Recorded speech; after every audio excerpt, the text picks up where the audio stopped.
আসসালামু আলাইকুম রাসেল ভাই। আসসালামু আলাইকুম লিসেনার্স, আশা করি সবাই ভালো আছেন। এই মুহূর্তে আমি যে এই স্টোরিটি আপনাদের সাথে শেয়ার করতে যাচ্ছি, ঘটনাটি আমাদেরকে পাঠিয়েছেন ইঞ্জিনিয়ার মনসুর ভাই।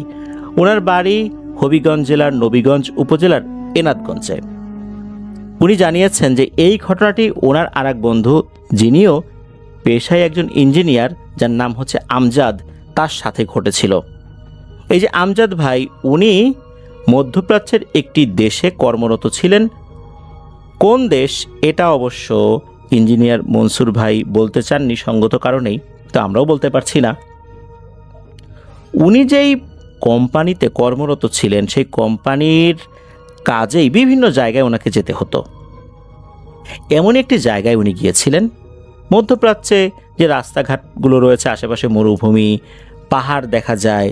আর বাংলাদেশে যেরকম পাহাড়গুলো আমরা দেখি, অনেক গাছপালা, সবুজ শ্যামল, মেঘ জমে থাকে, মধ্যপ্রাচ্যের পাহাড়গুলোতে কিন্তু এমনটা দেখা যায় না। বেশ রুক্ষ, শুষ্ক, কেমন যেন দেখা যায়। তবে রাতের যেই চাঁদের আলো, তখন কিন্তু এটা সৌন্দর্য অন্যরকম। যারা ওখানে আছেন তারা জানেন আর কি। তো যাই হোক, উনি ওখানকার কাজ শেষ করে রাত আনুমানিক 1টা কি 2টোর দিকে বের হয়েছেন। ফজরের আগেই উনি ওনার জায়গায় পৌঁছে যাবেন, এরকম একটা পরিকল্পনা। ওখানে যে রাস্তাঘাটগুলো, এগুলো কিন্তু খুব উন্নত। গাড়ির স্পিড কিন্তু দেখা যাচ্ছে যে 100-র উপরে থাকে, 100-150 এরকম।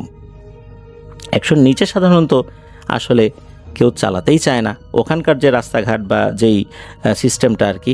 এই জন্য ওখানে এমনিতেই অটো স্পিড বেশি হয়ে যায়। তো উনি চালাচ্ছিলেন।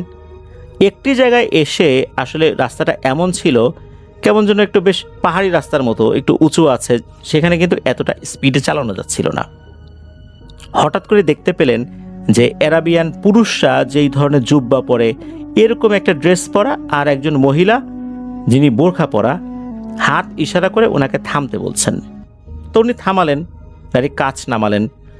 সালাম বিনিময়ের পরে ওনারা বললেন যে ওনার সামনে একটা জায়গায় যাবেন, ওনাদের এখন যাবার মতো আর কোনো ওয়ে নেই। ওনাদের 2টো বাচ্চা রয়েছে, তবে বাচ্চা দুটোর জল বিয়োগ করার দরকার হয়েছে, এই জন্য সাইডে একটা জায়গায় গিয়েছে, তারা এখনই আসবে। যদি অনুগ্রহ করে উনি তাদেরকে পৌঁছে দেন তাহলে খুবই ভালো হয়। এখানে একটা বিষয় বলে রাখা ভালো, আমাদের বাংলাদেশ সহ বিভিন্ন দেশে যেরকম এই যে গাড়ি ছিনতাইয়ের যে ব্যাপারগুলো হয়, রাতের বেলা যাত্রী বেশে গাড়িতে ওঠে, পরে ড্রাইভারকে মেরে বা ড্রাইভারকে অজ্ঞান করে গাড়ি নিয়ে পালিয়ে যায়, ওখানে কিন্তু এই ধরনের ঘটনা ঘটে না। অনেকেই বিপদে পড়ে, সবাই সর্বোচ্চ চেষ্টা করে তাদেরকে বাড়িতে পৌঁছে দেবার জন্য। তাই আমজাদ ভাই বললেন, ঠিক আছে, কোনো সমস্যা নেই, আমি আপনাদেরকে পৌঁছে দেব, আপনারা গাড়িতে ওঠেন। দেখা গেল যে 1 কি 1.5 মিনিটের ভেতরেই 2টো বাচ্চা চলে এসেছে, একটা বাচ্চা ছেলে, একটা বাচ্চা মেয়ে। তো তারা গাড়ির পেছনে উঠে বসলেন। এই যে আমজাদ ভাই, উনি কিন্তু গাড়িতে পবিত্র কোরআন তেলাওয়াত ছেড়ে রেখেছিলেন আর কি। তো গাড়ি চলছে, আর পেছন থেকে যিনি পুরুষ, উনি বলছেন যে কোন দিক দিয়ে যেতে হবে। তখন নাকি ওই যে নারী যিনি, অর্থাৎ যিনি স্ত্রী, উনি বলছেন যে আপনি তো প্র্যাকটিসিং মুসলিম, আপনি কোরআন তেলাওয়াত চালিয়ে রেখেছেন গাড়ির মধ্যে, ভালো, এটা অবশ্যই খুব ভালো একটা জিনিস।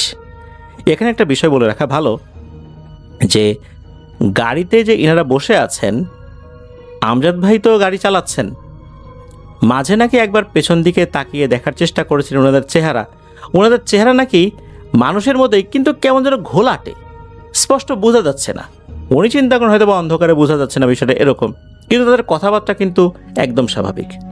এদিকে হয় কি, মেইন রাস্তা থেকে ওই মরুভূমির ভিতরে গাড়ি নামিয়ে দিতে বলেন, তো নামিয়ে দিয়েছেন। এরপর বলছেন যে এদিকে যান, ওদিকে যান, দেখা যাচ্ছে সামনে পাহাড় রয়েছে, এরকম সাইড দিয়ে যেতে যেতে যেতে যেতে একটা জায়গায় দেখা গেল যে একটা উঁচু টিলার উপরে বিশাল বড় একটা রাজপ্রাসাদের মতো, সেখানে অনেক আলোকসজ্জা, বেশ কিছু লোকজন আশেপাশে রয়েছে। বাংলাদেশে গুরুত্বপূর্ণ স্থাপনার বাইরে যেরকম পাহারা থাকে, যারা গার্ড আর কি, গার্ড পোস্ট যেগুলো থাকে আর কি, তো ওখানে ওটা আছে, বোঝা যাচ্ছে যে ওখানে লোকজন বসে আছে। কাছাকাছি যাবার পর তখন ওনারা বলেন যে এখন এখানে থামান গাড়ি, আমরা নেমে যাব। 4 জনই নামলেন। নামার পর দেখা যাচ্ছে ওই যে পুরুষ, যে উনি খুব একটা কথা বলছেন না, ওই বোরকা পরা যিনি নারী, উনি বলছেন যে আপনি তো আসছেন, আসেন ভেতরে আসেন, আপনি তো আমাদের অতিথি, একটু মেহমানদারি করাই। তখন নাকি আমজাদ ভাই বলেছেন, না আমার তো যেতে হবে দূরে, আপনাদেরকে উপকার করতে পেরেছি এটাই বেশি, আমি চলে যাই। তখন বলে যে না না, এভাবে গেলে কি হয়, একটু পানি তো খেয়ে যান।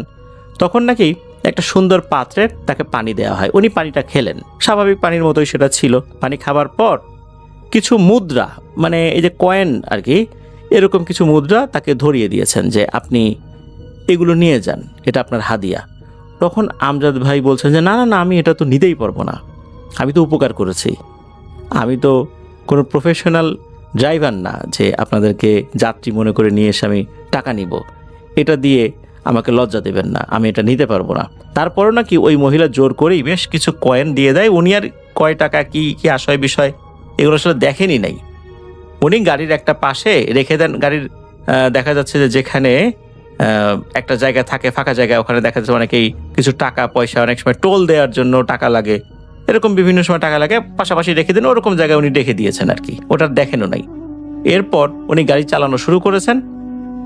যখন উনি মোটামুটি বুঝতে পারলেন যে মেইন রাস্তায় চলে এসেছি, হঠাৎ করে উনি দেখেন ঠিক যেখান থেকে উনি যাত্রা শুরু করেছিলেন, অর্থাৎ ওই যে ওনার কোম্পানি যেখানে পাঠিয়েছিল, যেই অফিস থেকে উনি বের হয়েছিলেন রাতের বেলা, রাত 1টা-2টোর দিকে, মনে হচ্ছে উনি ওই জায়গাটাতে চলে এসেছেন। উনি তো ভীষণ অবাক হলেন, কি ব্যাপার, আমি এখানে কিভাবে চলে আসলাম।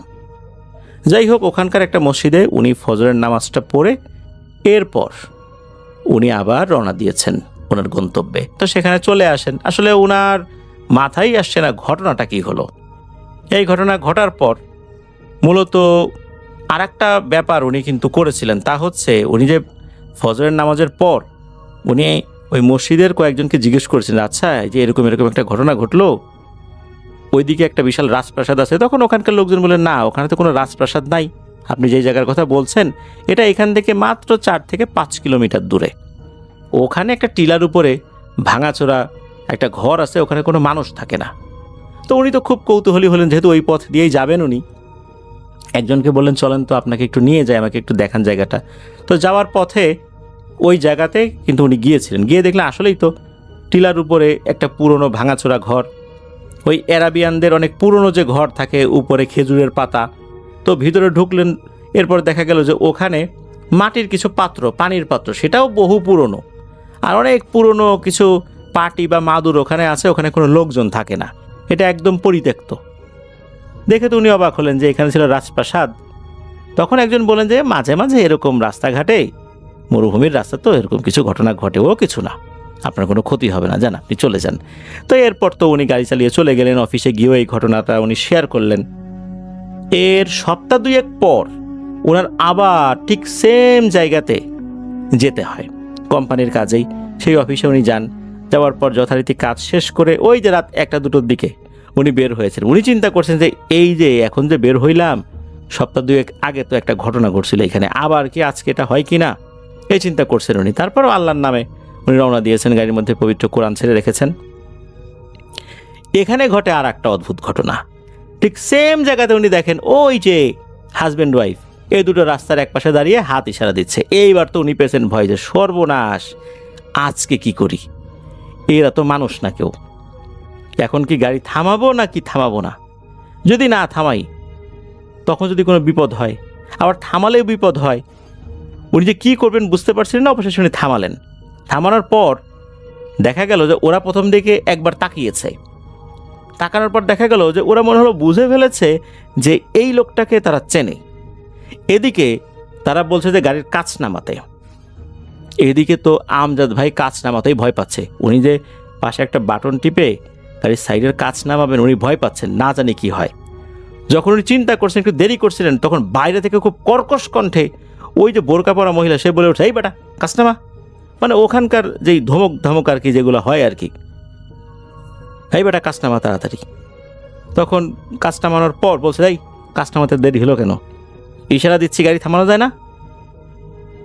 তখন ওই আমজাদ ভাই বলতেছেন যে দেখুন, আমি আপনাদেরকে দেখে খুব ভয় পাচ্ছি, আপনারা তো 2 সপ্তাহ আগেই আমার লিফট নিয়েছিলেন, আমি তো এগিয়ে দিয়েছিলাম, পরবর্তীতে ওখানে গিয়ে দেখি যে ওইখানে একটা ভাঙাচোরা ঘর, আপনারা তো আসলে মানুষ না, তা তো বুঝতে পারছি। আপনারা আমাকে কেন বিপদে ফেলছেন? আপনারা অন্যভাবে চলে যান, আমি আমার মতো চলে যাই। উনি কিন্তু সাহস করে কথাগুলো বলছেন, যদিও বা ভয়ে উনি একদম কুঁকড়ে যাচ্ছেন, কারণ উনি যাদের সাথে কথা বলছেন তারা তো কেউ মানুষ না। তখন নাকি ওই মহিলা খেপে গিয়ে বলছে, তোর গাড়িতেই আমরা যাব। এই বলার সাথে সাথে নাকি মানে চোখের সামনে একটা ঝলকানির মতো কিছু একটা হলো। এরপরে আমজাদ ভাই দেখেন যে ওই মহিলা পুরুষ আর তার সাথে দুটো বাচ্চা, এতক্ষণ কিন্তু ওই বাচ্চা দুটোকে উনি ওইভাবে খেয়াল করেন নাই, এরা সবাই গাড়ির পেছনে বসা। তখন ওই মহিলা বলছে, হ্যাঁ সামনের দিকে তাকা, গাড়ি চালা। তখন আমজাদ ভাই বলছে, দেখেন আমাকে বিপদে ফেলেন না, আমাকে কোনো ক্ষয়ক্ষতি করেন না। তখন নাকি ওই মহিলা বলছে, এই বেটা তোর কোনো ক্ষয়ক্ষতি হবে না, তুই যা। এদিকে আমজাদ ভাই তো গাড়ি চালাতেই ভয় পাচ্ছেন, ওর শরীর জমে গেছে একদম। তখন আমজাদ ভাই অদ্ভুত একটা বিষয় অনুভব করলেন, তা হচ্ছে উনি জাস্ট শুধু ড্রাইভিং সিটে বসে আছেন, গাড়ির স্টিয়ারিংয়ের উপরে হাত দেয়া, গাড়ি চলতে শুরু করেছে। গাড়ি কিন্তু তখন নিউট্রাল গিয়ারে ছিল, গাড়ি চলছে। দেখা যাচ্ছে স্টিয়ারিংটা যখন ডান দিকে যাবে ডান দিকে ঘুরে যাচ্ছে, বাম দিকে যাবে বাম দিকে ঘুরে যাচ্ছে। যেখানে ব্রেক করার দরকার ব্রেক করা অটো মনে হচ্ছে হয়ে যাচ্ছে, অথচ উনি কিন্তু কোথাও কোনো পা দিচ্ছেন না। যেখানে গিয়ার চেঞ্জ করার দরকার অটো গিয়ার চেঞ্জ হয়ে যাচ্ছে। এই গাড়িটা ঠিক সেমভাবে আবার রাস্তার একটা পাশ থেকে ওই পাহাড়ি রাস্তার মধ্যে ঢুকে গেছে। উঁচু নিচু জায়গা, উঁচু নিচু হলেও এটা কিন্তু ওই যে এইরকম বিপজ্জনক পাহাড়ি রাস্তা না আর কি, মানে মরুভূমির পাহাড়ি রাস্তা যেরকম হয় আর কি। তো যাচ্ছে। এইখানে কিন্তু আমজাদ ভাই একটা বিষয় খেয়াল করলেন, তা হচ্ছে একটু দূরত্বেই কিছু গার্ড পোস্ট আছে, সেখানে মানুষ বসে আছে। বিশাল বড় একটা আলখেল্লা টাইপের পোশাক পরা, চেহারাটা বোঝা যাচ্ছে না, তবে ওখানে মশাল জ্বালানো আছে এতটুকু বোঝা যাচ্ছে। কিছুটা দূরেই মনে হচ্ছে এরা পাহারা দিচ্ছে। তো গাড়ি যাচ্ছে, একা একাই যাচ্ছে, কিন্তু যেতে যেতে উনি দেখেন আবার সেই রাজপ্রাসাদটা, ওখানে এসে গাড়ি থেমে যায়, একা একাই থেমে গেল। তখন তারা গাড়ি থেকে নামলেন। নামার পর ওই মহিলা বলতেছে যে, এই তোর সাহস তো কম না, তোকে গাড়ি থামাতে বললেই তুই থামালি না। যাই হোক, যেহেতু নিয়ে আসছিস, তোর প্রতি কৃতজ্ঞ, তোর কোনো ক্ষয়ক্ষতি হবে না, নে তোর হাদিয়া নে। মানে এবার কিন্তু তুই তুকারি করে বলতেছেন, এর আগে কিন্তু খুব সুন্দর ব্যবহার করছে আর কি। তো উনি বলেন, না না আমি কোনো হাদিয়া নিব না। তখন নাকি আরও রেগে যায় যে, নিবি না মানে নে বেটা, এই বলে আরও কিছু পয়সা দেয় ওনাকে, কয়েন আর কি। তো এগুলো উনি খেয়ালও করেন নাই। পরবর্তীতে উনি ওইখান থেকে বের যে হবেন, উনি বলতেছেন যে, আপনারা তো আমাকে নিয়ে আসলেন, এখন আমি এইখান থেকে বের হব কিভাবে? আমি তো এখন রাস্তাঘাট চিনব না, আমি খুব ভয় পাচ্ছি। আর আমি আসার সময় যাদেরকে দেখছি না তো কেউই মানুষ না, এখন যদি পথে আমি বিপদে পড়ি তখন কি হবে? তখন নাকি ওই মহিলাটা বলতেছেন, তোর কোনো বিপদ হবে না, তুই গাড়ির মধ্যে বস, বসে শুধু স্টার্টটা দে আর স্টিয়ারিংটা হাত দিয়ে ধর, তারপর দেখবি যে গাড়ি একা একাই চলতে শুরু করেছে, নির্দিষ্ট জায়গায় গিয়ে গাড়ি থেমে যাবে, তোর কোনো চিন্তা নাই, যা। এরপর নাকি উনি গাড়িতে ওঠেন, সত্যি তাই, স্টার্ট দিয়েছেন, স্টিয়ারিংয়ের উপর হাত রেখেছেন, তারপর গাড়ি চলা শুরু করেছে একা একাই। মনে হচ্ছে এই গাড়িটা অন্য কেউ নিয়ন্ত্রণ করছে। একটা জায়গায় এসে যখন গাড়ি থেমে যায়, তখন উনি বুঝতে পারলেন যে এখন এই গাড়িতে অন্য কোনো কিছুর প্রভাব নেই। তখন উনি বুঝতে পারলেন যেখান থেকে উনি যাত্রা শুরু করেছিলেন ওই যে রাতের বেলা, ওখানেই উনি আছেন। এরপর তো উনি আর মানে অন্য কারোর সাথে আলোচনা না করে, তখন তো ফজরের সময় অনেকটাই হয়ে গিয়েছে, ফজরের নামাজ পড়লেন, তখন আর কারোর সাথে আলোচনা করলেন না। ওই কোম্পানি যখন অফিসটা শুরু করলো আর কি, তখন ওখানে গিয়ে বললেন যে, দেখেন আমি আর আপনাদের এখানে আসবো না, এখানে এই সমস্যা দুইবার হয়েছে, দুইবারে আসছি, দুইবারই এই সমস্যা হয়েছে। তারাও তো খুব অবাক হলেন। এরপর উনি ওনার কোম্পানিতে ফেরত গিয়ে বললেন যে, এরপরে আপনারা অন্য কাউকে ওখানে পাঠিয়েন, কোনো কাগজপত্র নিয়ে বা কোনো কিছু দরকার থাকলে, আমি আর ওখানে যাব না, আমি খুব ভয় পেয়েছি, এই যে দুইবার আমার সাথে এই ঘটনা ঘটেছে।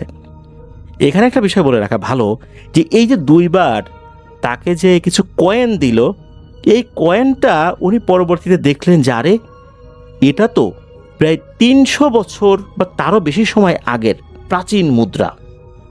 এটা এখন অচল হলেও এইটার একটা অ্যান্টিক ভ্যালু রয়েছে, অর্থাৎ যেহেতু প্রাচীন মুদ্রা এর অবশ্যই একটা ভ্যালু রয়েছে, তবে এটা এখনকার বাজারে তো চলবে না। মূলত এটা তাকে উপহার হিসাবে দিয়েছিল। আমজাদ ভাই এই মুদ্রা নিয়ে কি করেছিলেন বা কি আশায় বসে, এটা অবশ্য ইঞ্জিনিয়ার মনসুর ভাই আমাদের এই ঘটনার মধ্যে কিছু জানার নাই। তবে যদি তার কাছে থেকে থাকে সেটা আমি অনুরোধ করব যে এটার কোনো ছবি যদি আমাদেরকে দিতে পারেন তাহলে অসাধারণ একটা ব্যাপার হবে। আমি অনুরোধ করব যদি এটার কোনো ছবি পাওয়া যায় তাহলে খুবই ভালো হবে।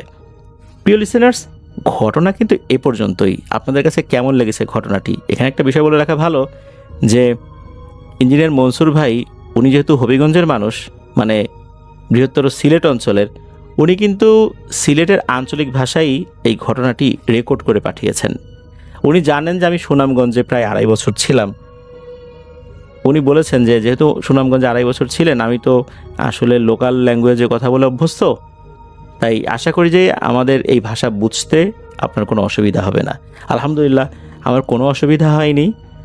আপনাদের যে ভাষাটা, এটা আমি ওভাবে বলতে না পারলেও মোটামুটি যারা বলেন তাদের কথা আমি বুঝতে পারি, অধিকাংশ কথাই আর কি। যেহেতু ওখানে একটা দীর্ঘ সময় ছিলাম, যার কারণে এই ভাষাটা বোঝার সক্ষমতা আল্লাহ তাআলা আলহামদুলিল্লাহ আমাকে কিছুটা হলেও দিয়েছেন আর কি। এটা হয়ে যায় একটা জায়গায় থাকতে থাকতে, সেই জায়গার ভাষা অনেকটাই মানুষ বুঝে ফেলে আর কি। ধন্যবাদ জানাচ্ছি মনসুর ভাইকে, সেই সাথে আরও ধন্যবাদ জানাচ্ছি সাগর ইসলাম ভাইকে আপনাদের পাঠানো ঘটনার জন্য।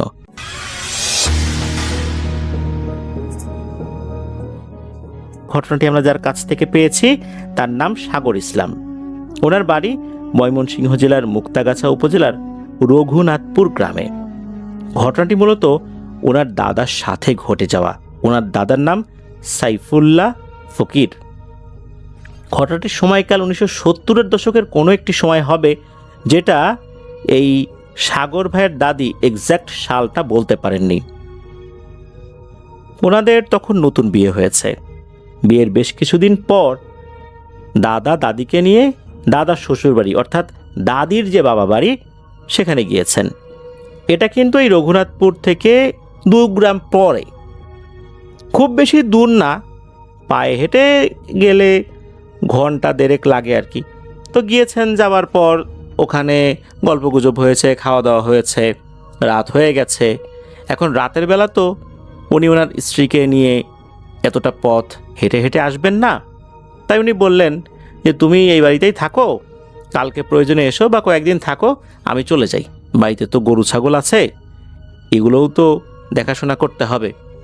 এদিকে দাদার শ্বশুরবাড়ির লোকজনরা ওনারা তো ছাড়তে চাচ্ছিলেন না, তবে দাদা বললেন যে না, তাকে যেতেই হবে। এখানে বলে রাখা ভালো, দাদা কিন্তু তার পরিবারের একমাত্রই সন্তান, তার কিন্তু অন্য কোনো ভাই বোন ছিল না। ওই সময় যদিও বা দাদার মা বাবা জীবিত ছিলেন, তাদেরও বয়স হয়ে গিয়েছিল, কিন্তু তারা কিন্তু এই যে গরু ছাগল এগুলো লালন পালন বা দেখাশোনা, খাবার দেওয়ার মতো শারীরিক অবস্থা তাদের ওভাবে ছিল না। এই কারণে তাকে সবসময় বাসাতে থাকতেই হবে। এই জন্যই মূলত ওনার আসলে বাড়িতে ফেরত আসার একটা তাড়া ছিল। উনি শ্বশুরবাড়ি থেকে বিদায় নিয়ে হাঁটতে শুরু করলেন।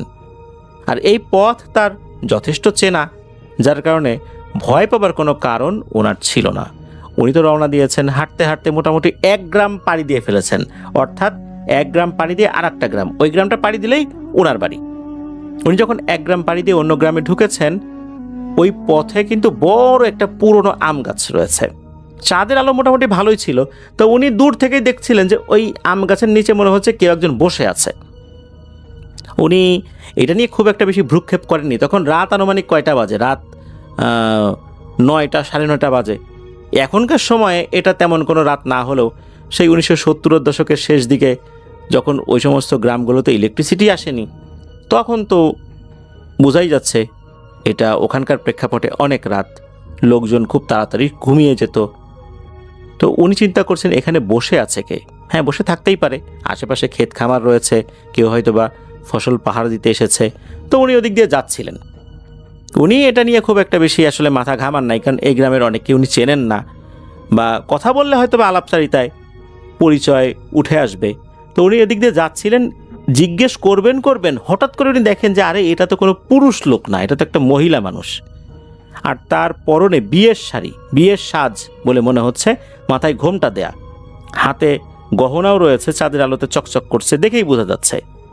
পায়ে আলতা দেয়া রয়েছে, যদিও বা আলতার দাগটা আবছা বোঝা গেলেও এর থেকে বেশি বোঝা যাচ্ছিল না। উনি তখন জিজ্ঞেস করলেন, এই আপনি কে, কোন বাড়ির? এখানে কেন বসে আছেন? দাদা চিন্তা করেছেন নিশ্চয়ই এই মেয়েটাকে জোর করে বিয়ে দেওয়া হচ্ছে, মেয়েটা হয়তোবা এই গাছের নিচে আত্মহত্যা করতে এসেছে। যার কারণে দাদার কিন্তু মাথায় এই বিষয়টাই কাজ করেছে। কারণ ওই সময় এরকম হতো, মেয়েরা আসলে চাইলেও বলতে পারতো না যে আমার ছেলে পছন্দ হয়নি বা অন্য কোনো ছেলেকে আমার ভালো লাগে, তাকে বিয়ে করতে চাই। জোর করে বিয়ে দিতে গেলে তখন কিন্তু এই ধরনের একটা ঝামেলা হয়ে যেত, যেটা কিন্তু এখনো হয়। তো দাদা এই জিনিসটাই চিন্তা করেছেন, বারবার বলছেন, এই আপনি কে, কোথায় বাড়ি বলেন, আমি নিয়ে যাই। দেখা গেল এই অবয়বটা কোনো কথা বলে না, চুপচাপ আছে। তার হাত পা দেখে মনে হচ্ছে এটা ভয়ঙ্কর কিছু না। এই অবয়বটা সোজা হাঁটা ধরেছে, সেই দিকেই হাঁটা ধরেছে যেই পথে দাদা যাবেন, অর্থাৎ দাদার গ্রাম যেদিকে ওইদিকে। দাদাও পিছু পিছু হাঁটছেন, বারবার বলছেন, এই আপনি কে, কোথায় যান, কোন বাড়িতে যাবেন বলেন, বা কোন বাড়ির মেয়ে আপনি, আমি এগিয়ে দিয়ে আসি, এরকম বলছেন। একটা পর্যায়ে হলো কি, ওই অবয়বটা দাঁড়িয়ে গেছে। দাদা কিন্তু আসলে চাইছিলেন না তার একদম পাশাপাশি চলে আসতে, উনি পেছন থেকেই কথা বলছিলেন।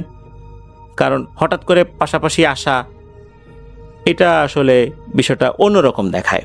উনি ভদ্রতার খাতিরেই পেছন থেকেই ডাকছিলেন, যেন উনি নিজে থেকেই কথা বলেন, নিজেই ঘুরে তাকান। তো উনি বারবার বলছিলেন, সে কোনো উত্তর দেয় না। একটা পর্যায়ে হলো কি, এই মহিলাটা দাঁড়িয়ে গেল। দাঁড়িয়ে যাওয়ার পর আস্তে আস্তে পেছন দিকে ঘুরল। পেছন দিকে ঘোরার পর দেখা গেল যে এই মহিলার যে চেহারা, এটা ভয়ঙ্কর কিছু না, 8-10টা স্বাভাবিক মহিলার মতোই। দাদা নিশ্চিত হলেন এটা কোনো ভূত প্রেত না, এটা কোনো মানুষই হবে।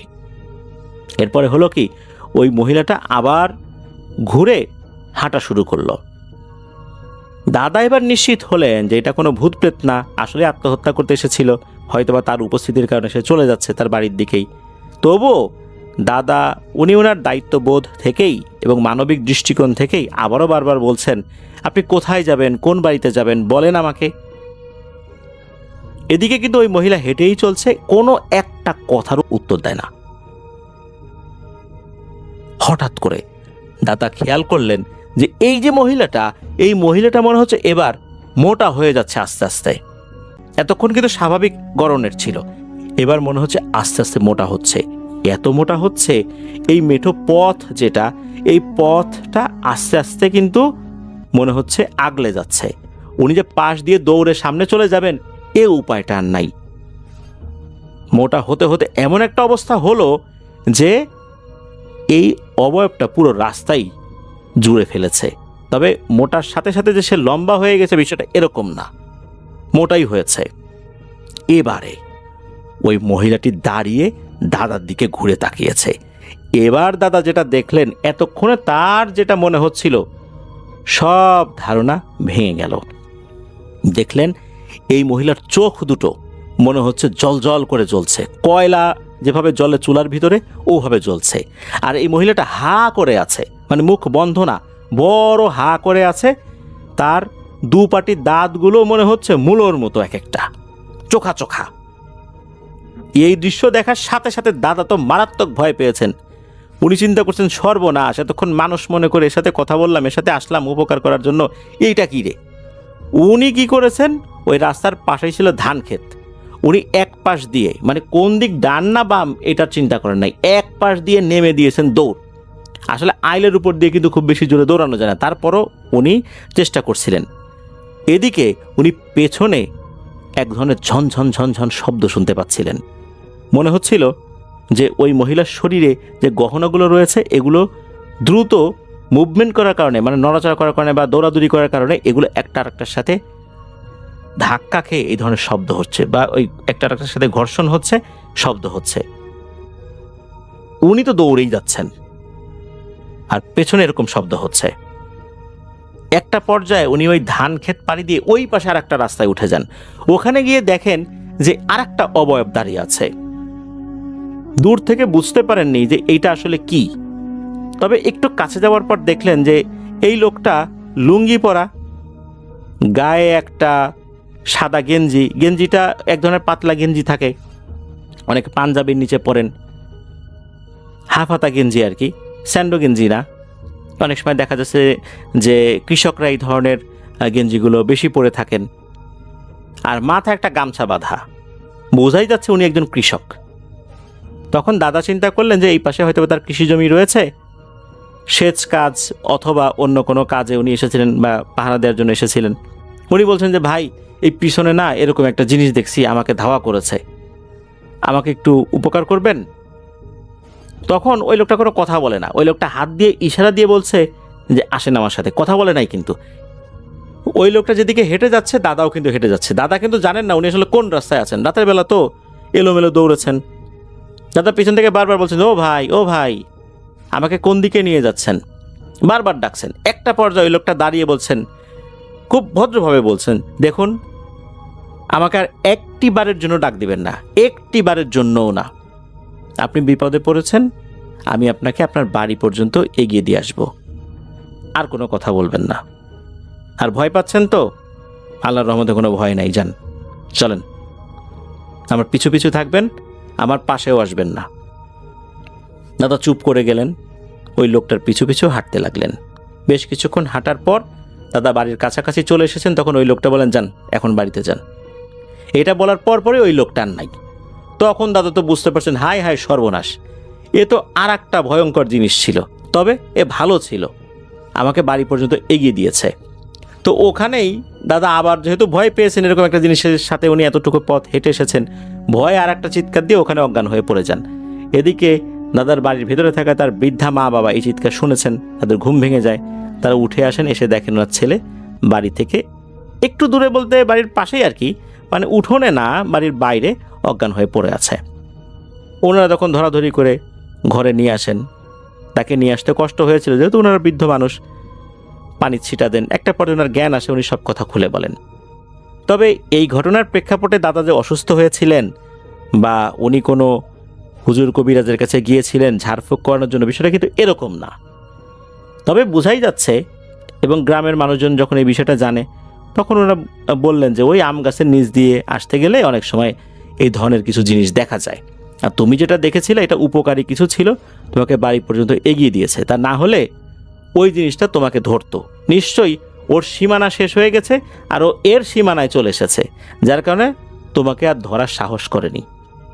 হয়তোবা তোমার বাড়ি পর্যন্ত আসার চেষ্টা করতো, কিন্তু এর সাথে থাকার কারণে তোমাকে আর কোনো ক্ষতি করার সুযোগই পাইনি।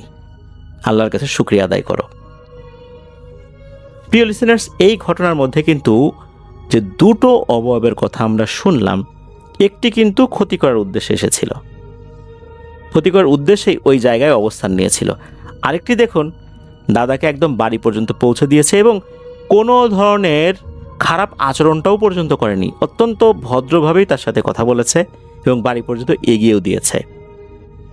আসলে জিনেদের মধ্যে ভালো খারাপ তো অবশ্যই রয়েছে, মানুষের মধ্যেও যেমন ভালো খারাপ রয়েছে, জিনেদের মধ্যেও রয়েছে। অনেকেই মানুষের ক্ষতি করার চেষ্টা করে, অনেকেই তাদের ক্ষতি থেকে আবার মানুষকে রক্ষা করার চেষ্টা করে।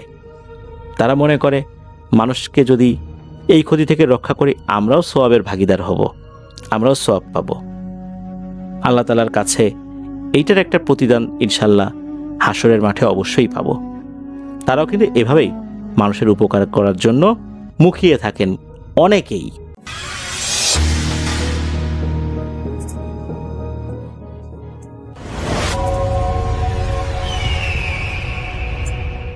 আসসালামু আলাইকুম লিসনার্স, সবাইকে আমন্ত্রণ জানাচ্ছি। আমি ডক্টর আলিফ। আশা করছি আপনারা সবাই ভালো আছেন, সুস্থ আছেন। এখন যে উপন্যাসটি আপনাদের পড়ে শোনাবো, সেটি বাস্তব জীবনের সাথে কোনো মিল নেই। ঘুম থেকে উঠে চায়ে চুমুক দিয়ে মনতোষ বাবু খবরের কাগজটা চোখের সামনে মেলে ধরলেন। তার চোখ বাড়ি জমি বিক্রি করলেন কলমে। যত কাজই থাকতো, সকালবেলা এই বিজ্ঞাপনগুলো তার পড়া চাই, কারণ মনতোষ বাবু নিজে একজন ব্যবসায়ী, বাড়ি বেচাকেনা করাই তার ব্যবসা। পড়তে পড়তে হঠাৎ চোখটা আটকে গেল একটা ছোট্ট বিজ্ঞাপনের উপর। খড়দার কাছে গঙ্গার ধারে একটা পরিত্যক্ত বাড়ি নামমাত্র দামে বিক্রি হচ্ছে। নামমাত্র দামে গঙ্গার ধারে বাড়ি কি করে সম্ভব? নিশ্চয়ই কোনো গন্ডগোল আছে। মনতোষ বাবু ভাবলেন তিনি নিজে গিয়ে আগে ব্যাপারটা দেখে আসবেন, তারপর তার লোকজনদের জানাবেন। বাড়িটার নাম বিরজা ভবন। একটা ঠিকানাও আছে। মনতোষ বাবু নিজেই গাড়ি চালিয়ে যাবেন ঠিক করলেন। সেদিনই যাচ্ছিলেন, কিন্তু হঠাৎ বাড়িতে তার মেয়ে জামাই এসে পড়ায় ঠিক করলেন বিকেল বিকেল গিয়ে একবার দেখে আসবেন। বেরোতে বেরোতে বিকেল পেরিয়ে গেল। মনতোষ বাবু যখন খড়দায় গঙ্গার ধারে গিয়ে পৌঁছলেন তখন প্রায় অন্ধকার। সামনেই একটা চায়ের দোকান। গাড়িটা থামিয়ে জিজ্ঞেস করলেন মনতোষ বাবু, দাদা বলতে পারেন বীরজা ভবনটা কোথায়? যারা চা খাচ্ছিল তারা চায়ের ভার হাতে নিয়েই দাঁড়িয়ে পড়ল। তারপর কোনো রকম চা খেয়ে তারা হাঁটতে শুরু করলো। মনতোষ বাবু চায়ের দোকানের মালিককে বললেন, ও দাদা বলতে পারেন বীরজা ভবনটা কোথায়?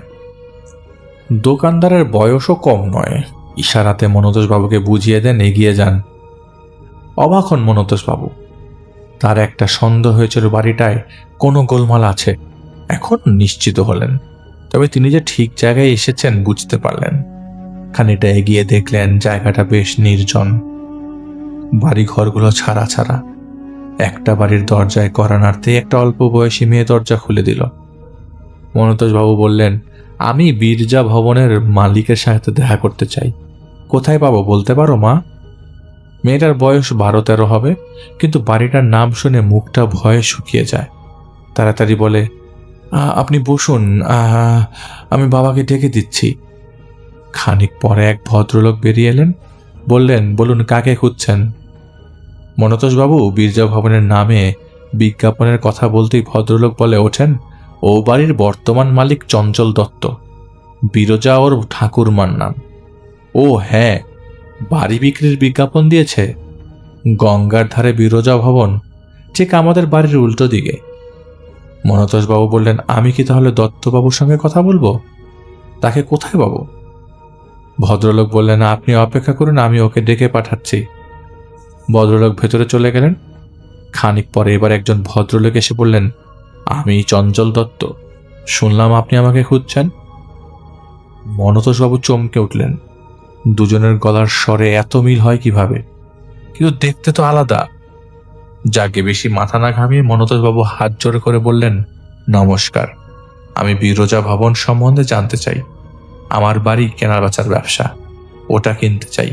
কিরকম দাম টাম বলুন তো? ভদ্রলোক বললেন, দেখুন বাড়িটার দাম 25 লাখ টাকার কম নয়। কিন্তু কিন্তু কি? বাড়ির কিছু গন্ডগোল আছে নাকি? না, তেমন কিছু নয়। আসলে এখানকার লোকদের ধারণা বাড়িটা।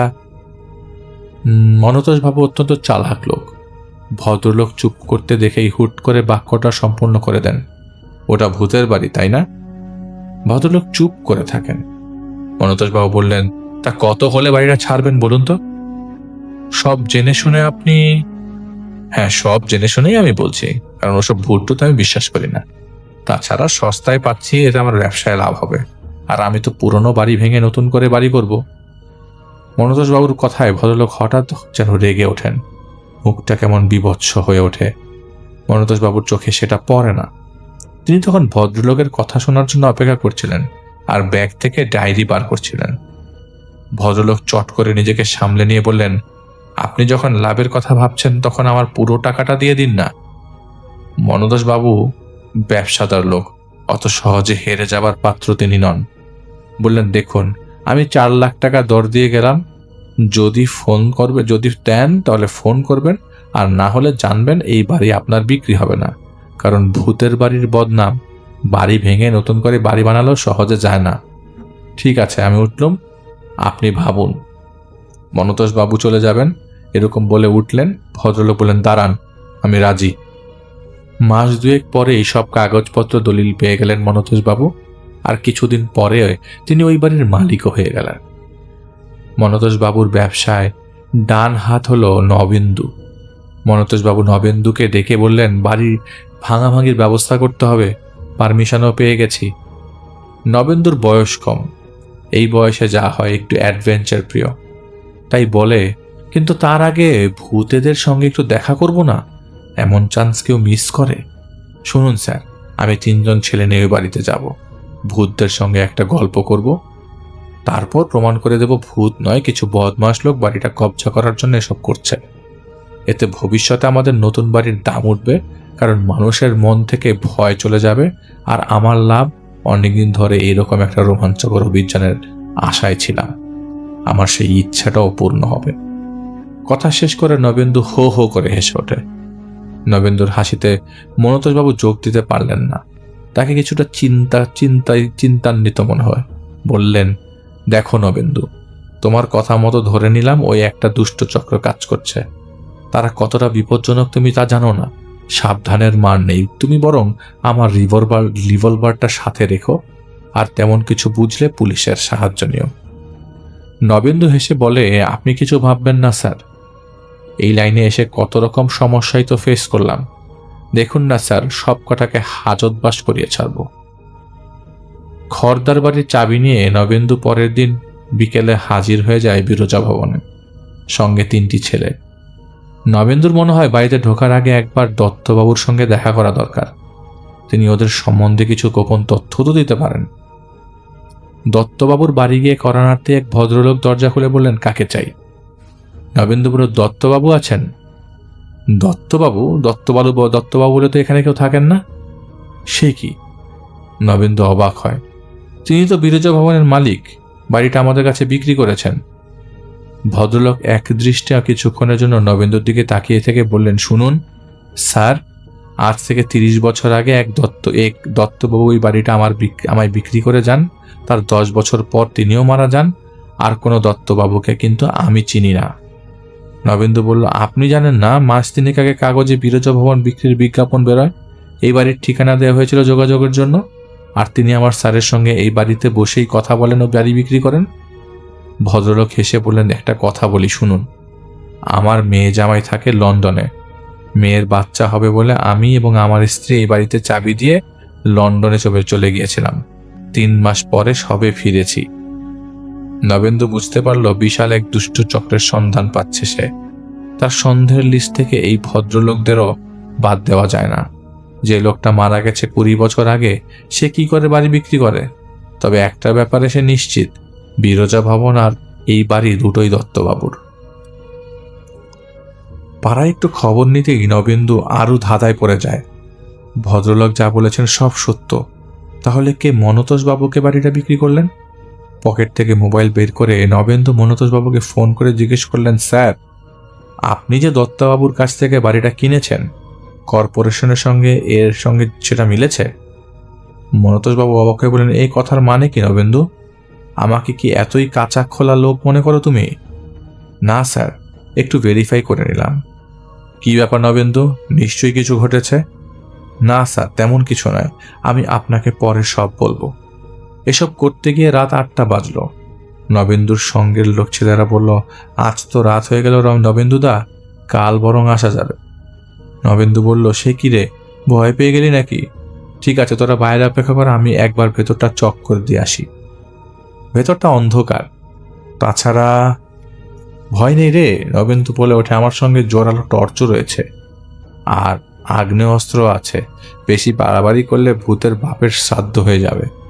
নিজের রসিকতায় নিজেই হেসে উঠলেন নবেন্দু। বিরজা ভবনের সামনে এসে ওরা দাঁড়ালো।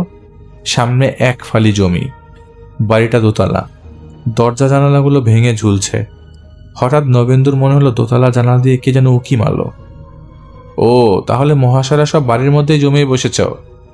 নবেন্দু বলল, তোরা এখানে থাক, যদি দরকার হয় একবার ফায়ার করব। একজন চলে যাবি থানায়, আর একজন যাবি, আর দুবার ফায়ার করলে, একবার ফায়ার করলে চলে যাবি থানায়, আর দুবার ফায়ার করলে তোরা চলে যাবি, ভেতরে চলে আসবি। নবেন্দু দেখলো দরজায় 2টো বড় বড় তালা, চাবি তার কাছে। তাহলে লোকগুলো নিশ্চয়ই অন্য পথে ঢুকেছে, হয়তো কোনো গুপ্ত পথ আছে। তালাগুলো খুলে নবেন্দু দরজাটাকে হাত দিয়ে ঠেলা দিল। কবজাগুলো মরচে ধরে গেছে, পুরো খুলল না। ক্যাঁচ করে একটা শব্দ করে দরজাটা একটু ফাঁকা হয়ে গেল। ভেতরে কুপকুপে অন্ধকার। একটা ভ্যাপসা পচা গন্ধ ভক করে নবেন্দুর নাকের ভেতরে ঢুকলো। নবেন্দু দরজাটা 2 হাত দিয়ে ঠেলে বেশ খানিকটা ফাঁকা করলো। একটা ঠান্ডা কনকনে বাতাস নবেন্দুকে কাঁপিয়ে দিয়ে গেল। হাতের টর্চটা জেলে নবেন্দু এদিক ওদিক দেখতে লাগলো। একটা ফাঁকা ঘর, ঘরের প্লাস্টার খসে পড়েছে, কোথাও কোথাও ইট ফেটে হা হয়ে গেছে। মাটিতে পুরো ধুলো, পাশে একটা সরু বারান্দা, নবেন্দু বারান্দায় গিয়ে দেখলো একটা সিঁড়ি উপরে উঠে গেছে। নবেন্দুর হঠাৎ মনে পড়লো দোতলা জানালা দেখে যেন উকি মারছিল, তাহলে ওরাই উপরে আছে। নবেন্দু এক হাতে টর্চ আর অন্য হাতে পকেট থেকে রিভলভারটা বার করে সামনে উঁচিয়ে ধরলো। হঠাৎ ক্যাচ ক্যাচ করে একটা শব্দ, তারপর দরজা বন্ধ হওয়ার শব্দ। নবেন্দুর কেমন সন্দেহ হলো, ফিরে এলো সদর দরজাটার কাছে। ওটা বন্ধ। বন্ধ হলো কি করে? খোলার অনেক চেষ্টা করে নবেন্দুটা খুলতে পারছে না। ওর সঙ্গীদের নাম ধরে চেঁচিয়ে ডাকতে লাগলো দরজাটা খুলে দেওয়ার জন্য, কিন্তু কেউ শুনতে পাচ্ছে না। উল্টো একটা গুমোট দম বন্ধ করা গরম ভেতরের মধ্যে হাঁফিয়ে উঠতে লাগলো নবেন্দু। ওকে সেই গুপ্ত পথটা খুঁজে বার করতেই হবে। ও আবার বারান্দায় আসে, সিঁড়ি দিয়ে উঠতে লাগলো পা টিপে টিপে। হঠাৎ কানে এলো খটটা খটখট খটখট শব্দ। শব্দটা আসছে কোথা থেকে? নবেন্দু যতই উপরে উঠছে শব্দটা যেন কমছে। নবেন্দু চারদিকে টর্চ ফেলে দেখলো কোথাও কেউ নেই। মেঝের উপর টর্চ ফেলে দেখলো পুরো ধুলোর উপর কোনো পায়ের ছাপ নেই। খটখট শব্দটা এখন থেকে প্রায় শোনাই যাচ্ছে না। নবেন্দু সিঁড়ি দিয়ে নিচে নামতে লাগলো। হ্যাঁ, শব্দটা জোর হতে লাগলো। সিঁড়ি ঠিক মধ্যিখানে নবেন্দুর মনে হলো এই সিঁড়ির নিচে থেকে শব্দটা আসছে। সেকালের বাড়ি গঙ্গার ধারে ছিল। গঙ্গা এখন একটু সরে গেছে, কিন্তু গঙ্গার ঘাটে যাওয়ার পথ থাকতে পারে বাড়ির নিচে। নবেন্দু মাথা নাড়ল নিজের মনে। হ্যাঁ, ওটাই তাহলে গুপ্ত পথ। ওখান দিয়ে ওকে পালাতে হবে। সিঁড়ি দিয়ে নেমে ঘুরে ঘরের ভেতরের দিকে যেতে হবে। যা সন্দেহ করেছে নবেন্দু ঠিক তাই। সিঁড়িটা যেখানে শেষ হয়েছে তারই বাঁ দিকে ঘুরে গেল। চোখটা পড়ল 3 ফুট বাই 2 ফুটের একটা চওড়া কাঠের পাটা মেঝের সঙ্গে এমন করে মিশে আছে যেন চট করে চোখে পড়ে না। পাটাটাকে তোলবার জন্য ছোট্ট একটা লোহার কড়া লাগানো আছে। ওই কড়াটা দেখেই নবেন্দুর সব ব্যাপারটা নজরে পড়ল। তাহলে এই সেই চোরা কুটুরি বা গুপ্তপথ। নবেন্দু কুড়াটা ধরে জোরে টান মারল। অসম্ভব ভারী, একটুও নড়ল না। তখন টর্চটা পকেটে হাত রেখে 2 হাত দিয়ে মারল জোরে, মায়ের শরীরের জোরে একটা হ্যাচকা টান। পাটাটা একটু সরে গেল। তারপর ভেতরে টর্চ ফেলে নবেন্দু দেখলো একটা সিঁড়ি নিচে নেমে গেছে। পাটাটা ফাঁক হতেই আবার সেই ভ্যাপসা পচা গন্ধ নাকে এলো। টর্চ ফেলে ঘড়ি দেখলো নবেন্দু, রাত প্রায় 9টা।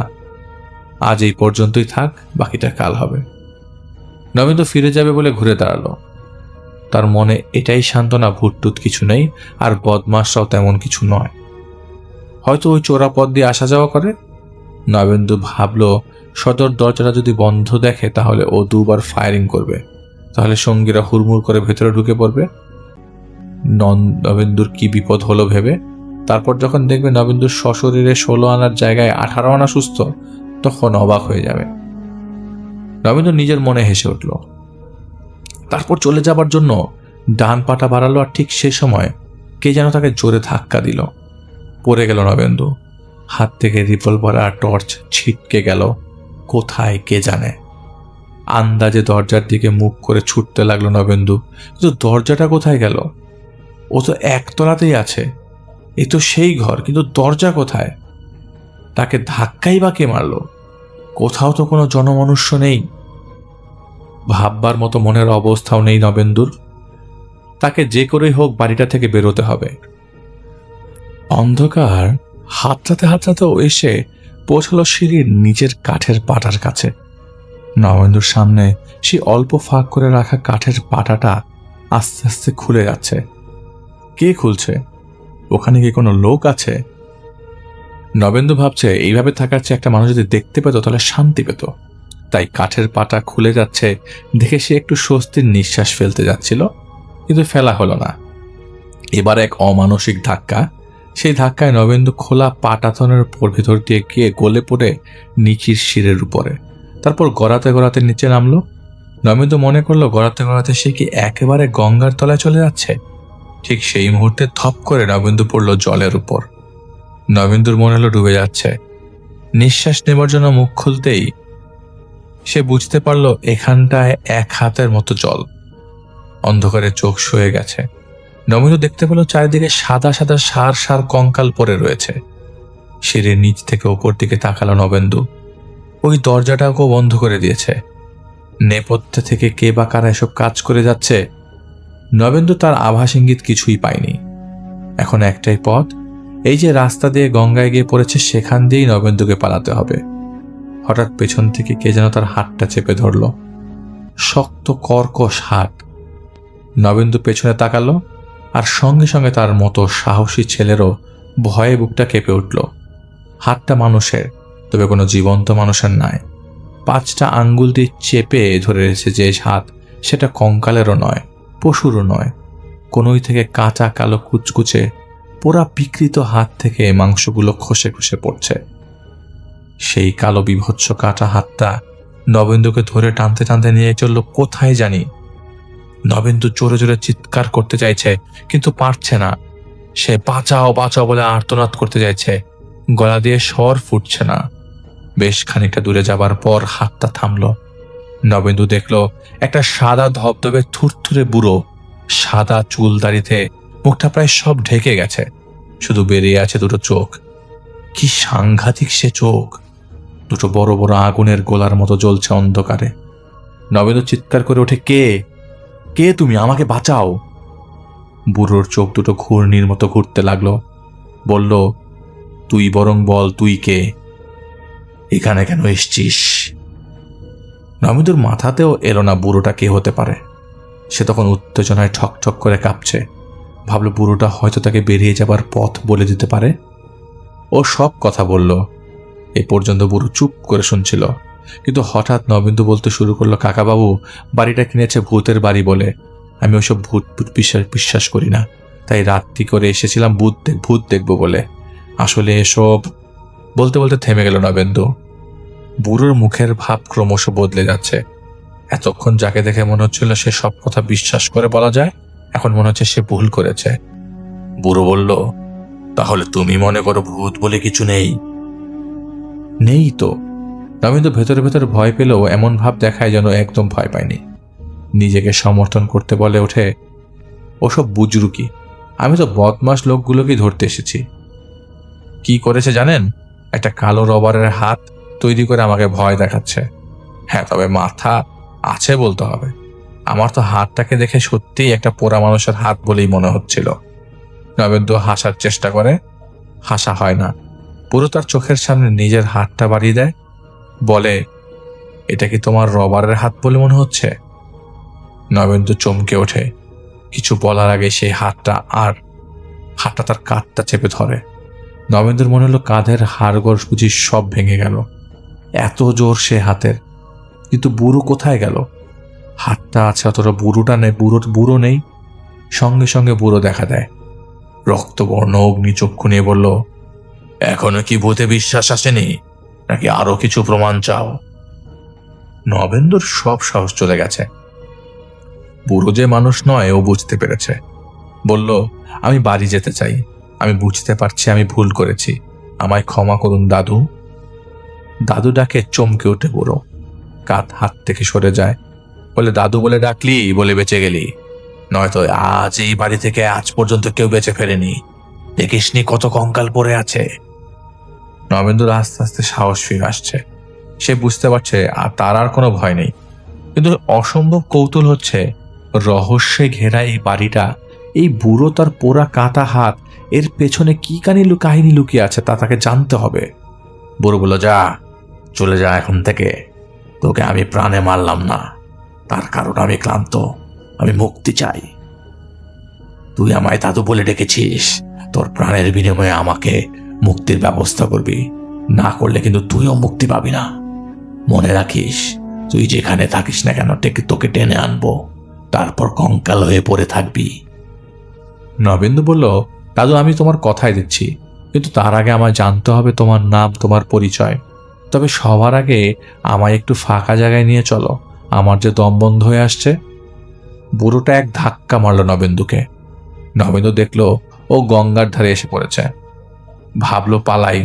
বুড়ো সঙ্গে সঙ্গে বলে ওঠে, সে চেষ্টা করো না, তাহলে প্রাণ নিয়ে যেতে পারবে না। নবেন্দু দেখলো তার সামনে একটা সাদা ধোঁয়া, তার ভেতর থেকে বুড়োর গলা ভেসে আসছে। শোনো ছেলে, আমার নাম বিপ্রদাস, গোত্র শাণ্ডিল্য। আমার মায়ের নাম ছিল বিরজা দেবী, আর বাবার নাম ছিল প্রতাপ দাস। চুপ করে গেল বুড়ো। নবেন্দু কিন্তু এটুকু শুনেও তৃপ্ত হলো না। বলল, দাদু বলে যখন ডেকেছি বলো না, কেমন করে তোমার এই অবস্থা হলো? কাটা হাতটাই বা কেন? বুড়ো বলল, তোর বড় বেশি কৌতূহল। তবে শোন, আমার কিন্তু সময় কম, আমাকে ফিরে যেতে হবে নিজের জায়গায়। হ্যাঁ, যা বলছি। আমার বাবা যখন এই বাড়িটা তৈরি করেছিলেন তখন গঙ্গা ছিল আমাদের বাড়ির নিচে একতলা ছুঁয়ে। ওই চোরা কুঠুরি দিয়ে মেয়েরা নিচে নেমে স্নান করে উপরে উঠে আসতো। তারপর গঙ্গা সরে গেল। ওই চোরা কুঠুরি হলো আমাদের গুপ্তধর। স্বাধীনতা আন্দোলনের সময় কত বন্দুক তন্দুক লুকিয়ে রেখেছি ওখানে, কেউ টের পেত না। বাবার মৃত্যুর পর আমি, আমার স্ত্রী আর 2 ছেলে থাকতাম। বড় ছেলেটা বদ সঙ্গে মিশে খারাপ হয়ে গেল। ছোট ছেলেটা ছিল ভালো। একদিন দেখি বড় ছেলে 1 গাড়ি বস্তা এনে বাড়ির ওই চোরা কুঠিতে রেখেছে। জিজ্ঞেস করলাম, এগুলা কিসের বস্তা? সিমেন্টের। আমি সিমেন্টের ব্যবসা করছি। তখনও বুঝিনি ওগুলো জাল সিমেন্টের বস্তা। একদিন পুলিশ এলে তল্লাশি চালালো। বড় ছেলে তখন বাড়ি ছিল না। ওরা আমার ছোট ছেলেকে জিজ্ঞাসা করলো বস্তাগুলো কোথায় রাখা আছে। সোজা সরল ছেলেটা বলে দিল। পুলিশ সব বস্তা নিয়ে চলে গেল। বড় ছেলে বাড়ি ফিরে সব শুনে পাগল হয়ে গেল। কোথা থেকে একটা বন্দুক বের করে তাক করে রইল ছোট ছেলের মাথা লক্ষ্য করে। ও তখন বহু টাকা লোকসানে উন্মাদ। আমি সব দেখে চিৎকার করে উঠলাম, খবরদার! বড় ছেলে চমকে উঠল। হাত লেগে গুলি বেরিয়ে গেল, লাগলো আমার স্ত্রীর বুকে। ছোট ছেলে কোথার থেকে একটা বাটি এনে তেড়ে গেল বড় ছেলের দিকে। তারপর যে হাত দিয়ে তার মাকে মেরেছে সেই হাতটার উপরে বসিয়ে দিল বটির ঘা। হাতটা কেটে মাটিতে পড়ল। বড় ছেলে ছটফট করছে, হাতটাও নড়ছে। ছোট ছেলে কোথা থেকে কেরোসিন ঢেলে আগুন লাগিয়ে দিল ওই হাতটায়। তারপর দাদার বন্দুকের বাকি গুলিগুলো নিজের মাথা লক্ষ্য করে ছুড়ে দিল। এতগুলো খুন, পুলিশ তো আমাকেই ধরবে। সব কটা লাশ নিয়ে আমি চোরা কুঠুরিতে লুকিয়ে রইলাম। সঙ্গে নিলাম টাকা পয়সা সব। মাঝরাতে বেরোতাম, বাকি সময়টা কাটতো চোরা কুঠুরিতে। বড় ছেলের পোড়া কাটা হাতটা কিন্তু জীবন্ত হয়ে রইল। কোথা থেকে মাঝরাতে খাবার টাবার এনে ফেলে দিত আমার সামনে। তারপর আমিও একদিন মরে গেলাম। কিন্তু ছেলের ওই পোড়া হাত যে মায়ায় আমাকে জড়িয়েছিল তা কাটাতে পারলাম না। এবার আমরা 2জনই মুক্তি চাই। নবেন্দু বলল, কিন্তু কাঁচা হাত তোমাকে খাওয়াবার জন্য বেঁচে রইল কেন? বুড়ো বলল, ওই ছেলে বাবুর বরাবর আমার খুব ভালোবাসতো। আমার আজ এত কষ্টের জন্য ও যে দায়ী সেই জন্য নিজেকে ক্ষমা করতে পারেনি। ওর ধারণা ওর পাপের জন্য ওর মুক্তি হয়নি, তাই প্রায়শ্চিত্ত করছে। আর আমিও যেতে পারিনি, শুধু ওর জন্য নয়। ওই চোরা কুঠুরিতে কঙ্কালগুলো দেখেছ? ওগুলো আমার ছেলে বউয়ের। উপরে যে আরো কঙ্কাল আছে ওদের আমরা মেরেছি, কিন্তু ওদের ছেড়ে যাওয়া বড় কষ্টকর। কিন্তু এখন আর আমার চিন্তা নেই, আমার সবাই উদ্ধার হয়ে যাব। অনেক হয়েছে, আমাদের কথা মতো কাজ করবে। এখন বাড়ি যাও। বুড়ো লোকটি ওকে আবার ধাক্কা মারল। নবেন্দু সেই ধাক্কায় অজ্ঞান হয়ে গেল। যখন জ্ঞান ফিরল তখন ও দেখলো বাড়িতে খাটে শুয়ে পাশে দাঁড়িয়েছিল নবেন্দুর বাবা। নবেন্দু বাবাকে দেখে বলে ওঠে, আমি এখানে কেন?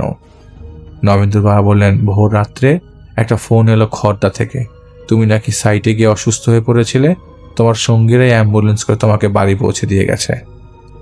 সব মনে পড়ল নবেন্দুর। বুড়ো তার প্রাণ বাঁচিয়েছে। বুড়োর জন্য এবার তাকে কিছু করতে হবে। কৃতজ্ঞতা বলে একটা কথা আছে। গায়ে ছিল অসম্ভব ব্যথা। চোখ বন্ধ করল নবেন্দু। অশরীরী আত্মা থাকতে পারে বলে সে বিশ্বাস করত না, আজ করেছে। পৃথিবীর কত আশ্চর্যই রহস্যই তো তার জানা নেই, তাই বলে সবকিছু তার উড়িয়ে দেওয়া যাবে না। বাড়িটা ভাঙার আগেই তাকে গায়ে গয়ার গিয়ে বুড়ো আর তার পরিবারের সকলের জন্য পিণ্ডি দিয়ে আসতে হবে, নয়তো বাড়ি ভাঙতে গেলে যে কি সর্বনাশ হবে কে জানে। আর একটা ব্যাপার অজানা থেকে গেল নবেন্দুর কাছে, যিনি বাড়ি বিক্রি করলেন তিনি কে? তবে কি বুড়ো মানুষটাই রূপ বদল করে বাড়ি বিক্রির ব্যবস্থা করলো মুক্তি পাবার আশায়? না, এই প্রশ্নের উত্তর নবেন্দুর আর পাওয়া হয়ে ওঠেনি।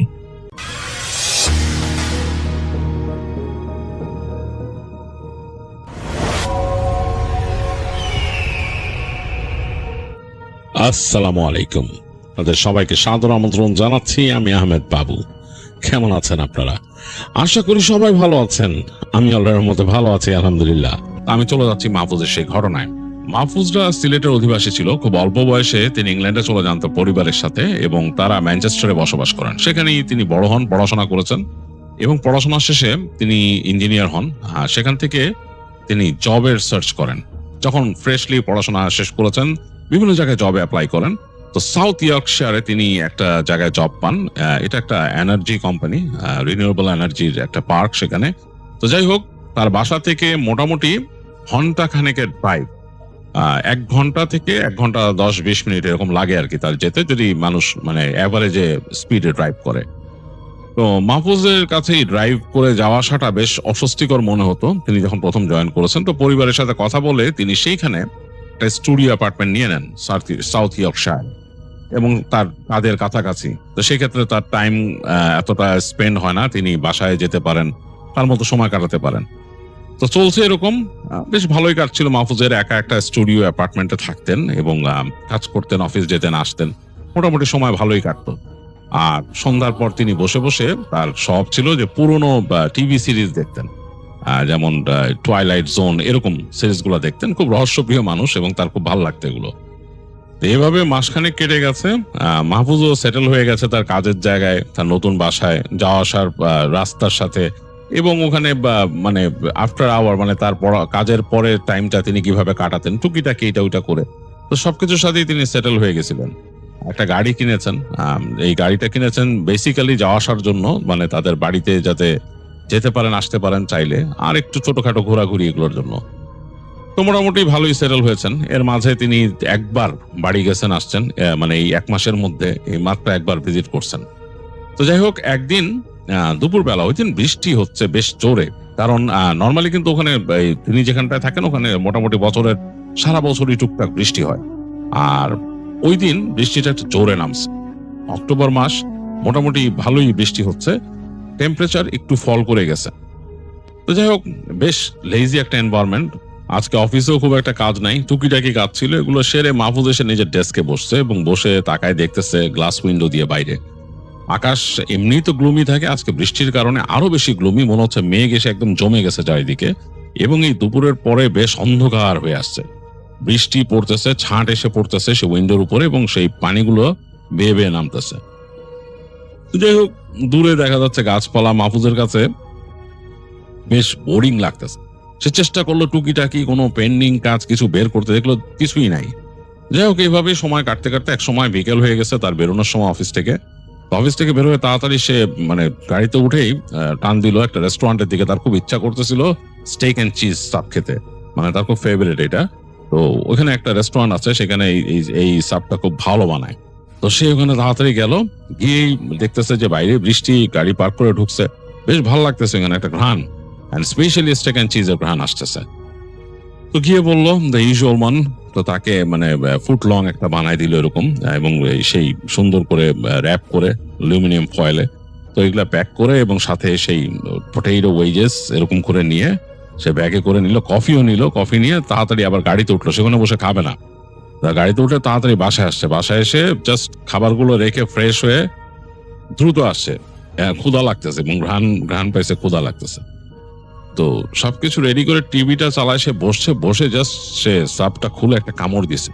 এই সময় তার সেলফোন বেজে উঠছে। তো মাহফুজ অন্যমনস্ক ভাবেই ফোনটা হাতে নিয়ে দেখে তার আব্বা ফোন করছে। তো সে ধরলো, সালাম দিল, আব্বু কি অবস্থা? বলে যে তুমি তাড়াতাড়ি আসো, তোমার আম্মাকে আবার হাসপাতালে নিতে হয়েছে।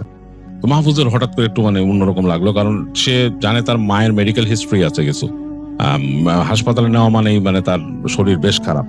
তো বললো কি হয়েছে আম্মার? তো বলে আসো, তুমি আসলে পরে কথা বলবো, অসুবিধা নাই, এখন ঠিক আছে আসো। তো বলে এখনই যত দ্রুত পারো আসো। তো মাহফুজ বললো আচ্ছা ঠিক আছে আসতেছি। তো সে ফোন রেখে তাড়াতাড়ি, আর কিছু করার নেই, রেডি হলো। খাবারটা এরকম ওই যে ব্যাগে আনছিল ওখানে ভরে ফেললো, চিন্তা করলো অন দ্য ওয়ে যাওয়ার সময় সে খাবে। তো দ্রুত সে কাপড় চোপড় পরে রেডি হয়ে নেমে গেল ওই খাবারের ব্যাগ হাতেই। নেমে এসে থাকে তখনও বৃষ্টি পড়তেছে। তো গাড়িতে উঠে গাড়ি স্টার্ট দিল, দিয়ে বেরোলো আর কি। গায়ে একটা জ্যাকেট চড়ায় নিছে। অন্যান্য দিন এরকম সময় হয়তো ওই দেখা যায় 12-13 ডিগ্রি টেম্পারেচার থাকে, আজকে আরেকটু লো, মানে দেখা যায় 9-10 এরকমই নেমে আসছে। তো মোটামুটি ঠান্ডা লাগতেছে বেশ। তো গাড়িতে উঠে সে আর হিটার অন করে নাই, ওই অবস্থায় চালানো শুরু করলো গাড়ি। তো চলতেছে আর মাথায় কাজ করতেছে যে আম্মার কি হইলো আবার হঠাৎ করে। তো এরকম কিছুক্ষণ পরে দেখলো যে তার উইন্ডশিল্ড ফগি হয়ে যেতেছে। তো সাথে সাথে সে ওই হিট অন করে ডিফ্রস্টার অন করে দিল উইন্ডশিল্ডের নিচে। তো আস্তে আস্তে একটু মানে গ্লাসটা ক্লিয়ার হলো। তো তাকায় দেখতেছে যে বৃষ্টি যত ছিল আগে এটা কমে গেছে, হালকা হালকা ঝিরিঝিরি বৃষ্টি পড়তেছে এবং আশেপাশে একটা মিস্টের মতো তৈরি হয়েছে বৃষ্টির পানিতে। আর পাশ দিয়ে যখন কোনো গাড়ি পাস করতেছে একদম পুরো রাস্তাটা কেমন মানে মিস্টিক হয়ে যাচ্ছে, মানে একটা হালকা কুয়াশার মতো ফগি একটা এনভায়রনমেন্ট। খুব বিরক্তিকর এরকম রাস্তায় গাড়ি চালানো, আর রাস্তা তো ভিজে আছে।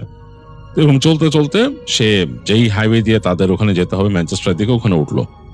ওঠার পর দেখতেছে এই রাস্তায় কিন্তু একেবারে গাড়ি ঘোড়া খুব কম, হঠাৎ একটা দুইটা গাড়ি পাস হচ্ছে এরকম। আর বৃষ্টির দিন দেখে আরো কমে গেছে, মানে জোরে বৃষ্টি হয়েছে তো এর জন্য গাড়ি ঘোড়া আরো কমে গেছে।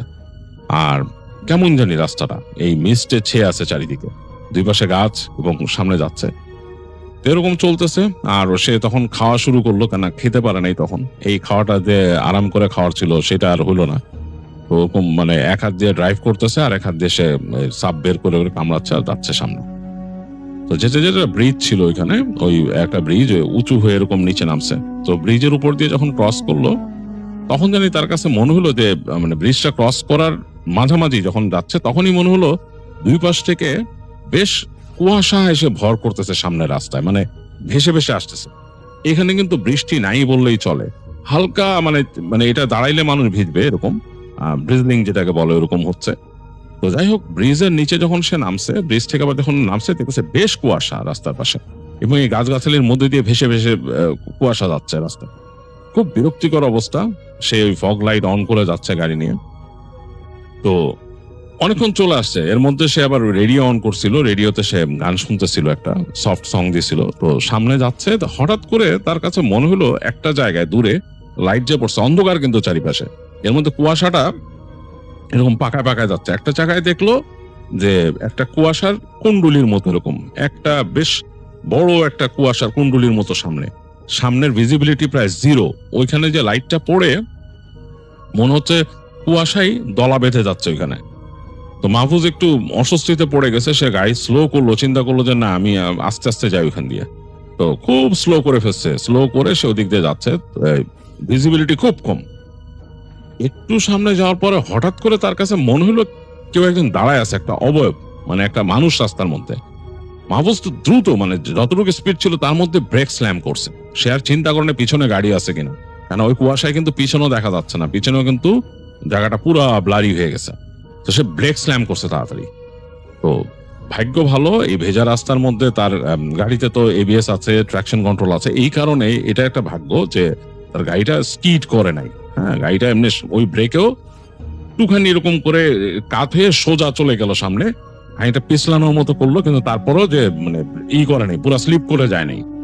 তো যে সে ওখানে থামছে, ওই যে ফিগারটা দেখছিল ওটার ওখানে যেই থেমে গেছে গাড়ি, আর থেমে গিয়ে পুরো স্টার্ট বন্ধ হয়ে গেছে, গাড়ি একেবারে ডেড, মানে কোনো ড্যাশে আলো নাই, কিচ্ছু নাই, পুরো ডেড। এবং ওই যে তার যে ওই চলতেছিল ভিতরে, এয়ার সার্কুলেশন চলতেছে, ওইটাও থেমে গেছে, পুরা গাড়ি পুরা ডেড।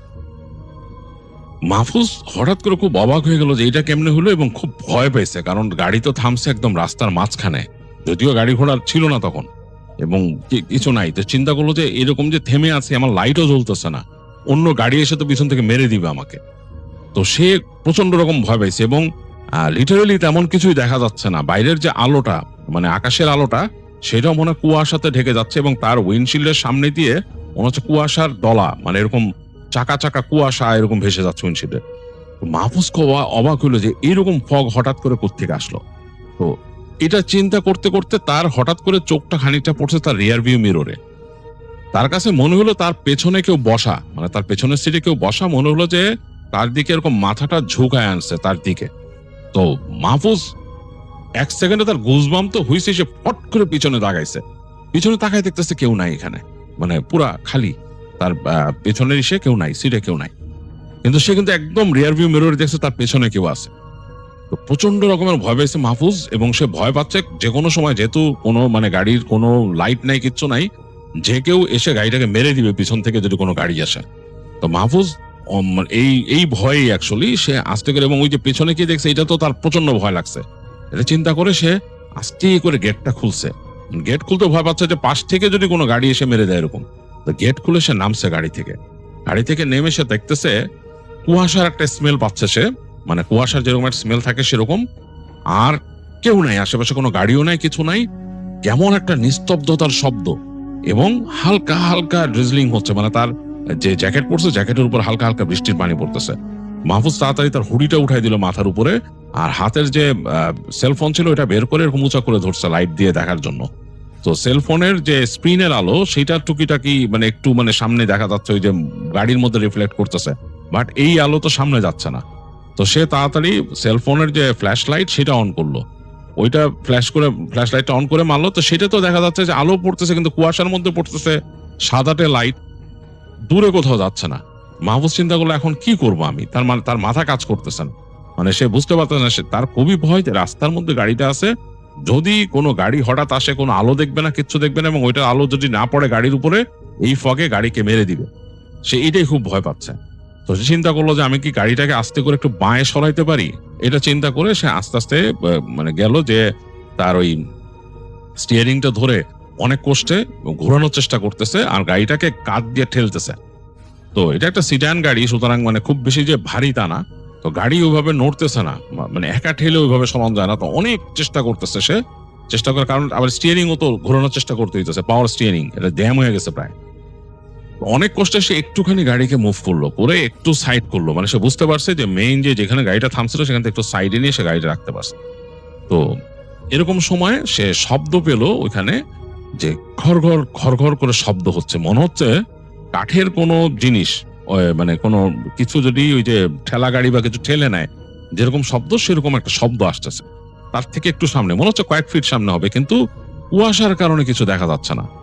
তো মাহফুজ একটু চিন্তা করলো যে কি আমার সামনে কি, তো ভয় পাচ্ছে যেহেতু দেখা যাচ্ছে না, তার গাড়ি তো রাস্তার মধ্যে, মানে একটু সরাইতে পারছে সে, বেসিক্যালি গাড়ির অংশটাই রাস্তা এবং সে নিজেও দাঁড়ানো গাড়ির পাশে, হঠাৎ করে কোনো গাড়ি ঘোড়া আসলে কি হবে, ঘর শব্দ কিছে, এটা চিন্তা করে সে তার মোবাইল বের করলো, মোবাইল বের করে সে ফ্ল্যাশ লাইটটা এরকম জ্বাললো, জেলে ওইখানে মারছে।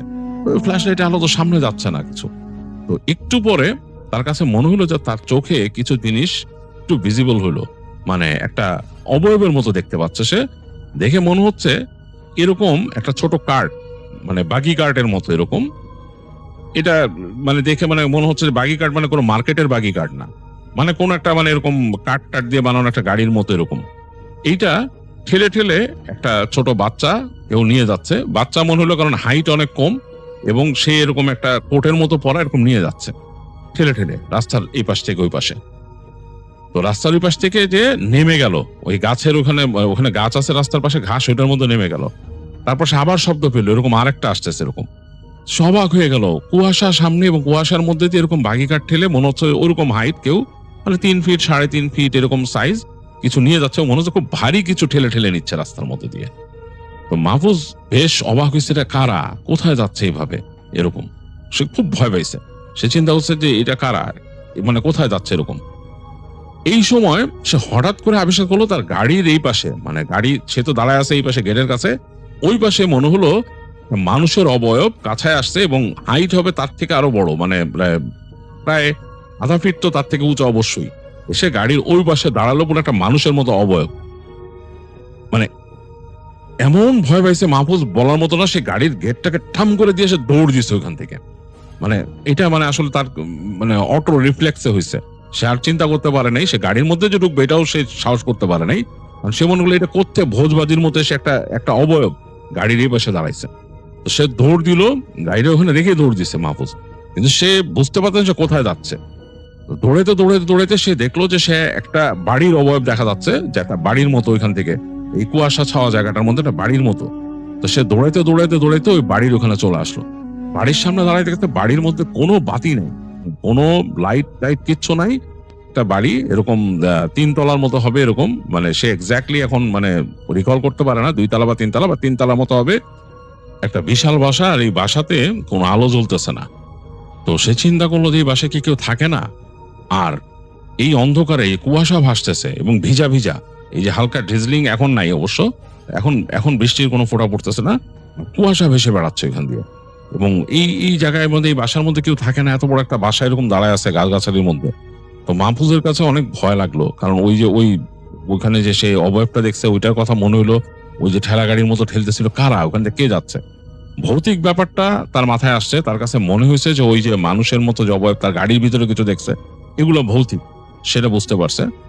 এই সময় মাহফুজ হঠাৎ করে আবার শব্দ পাইছে, ওই ঘর ঘর ঘর ঘর ঘর ঘর। তো সে তাকায় দেখতেছে যে এই বাড়িটার এই পাশ থেকে আসতেছে, বাড়িটার পেছন দিক থেকেই ওইরকম ওই যে বাগি কার্টের মতো নিয়ে যাচ্ছে এরকম।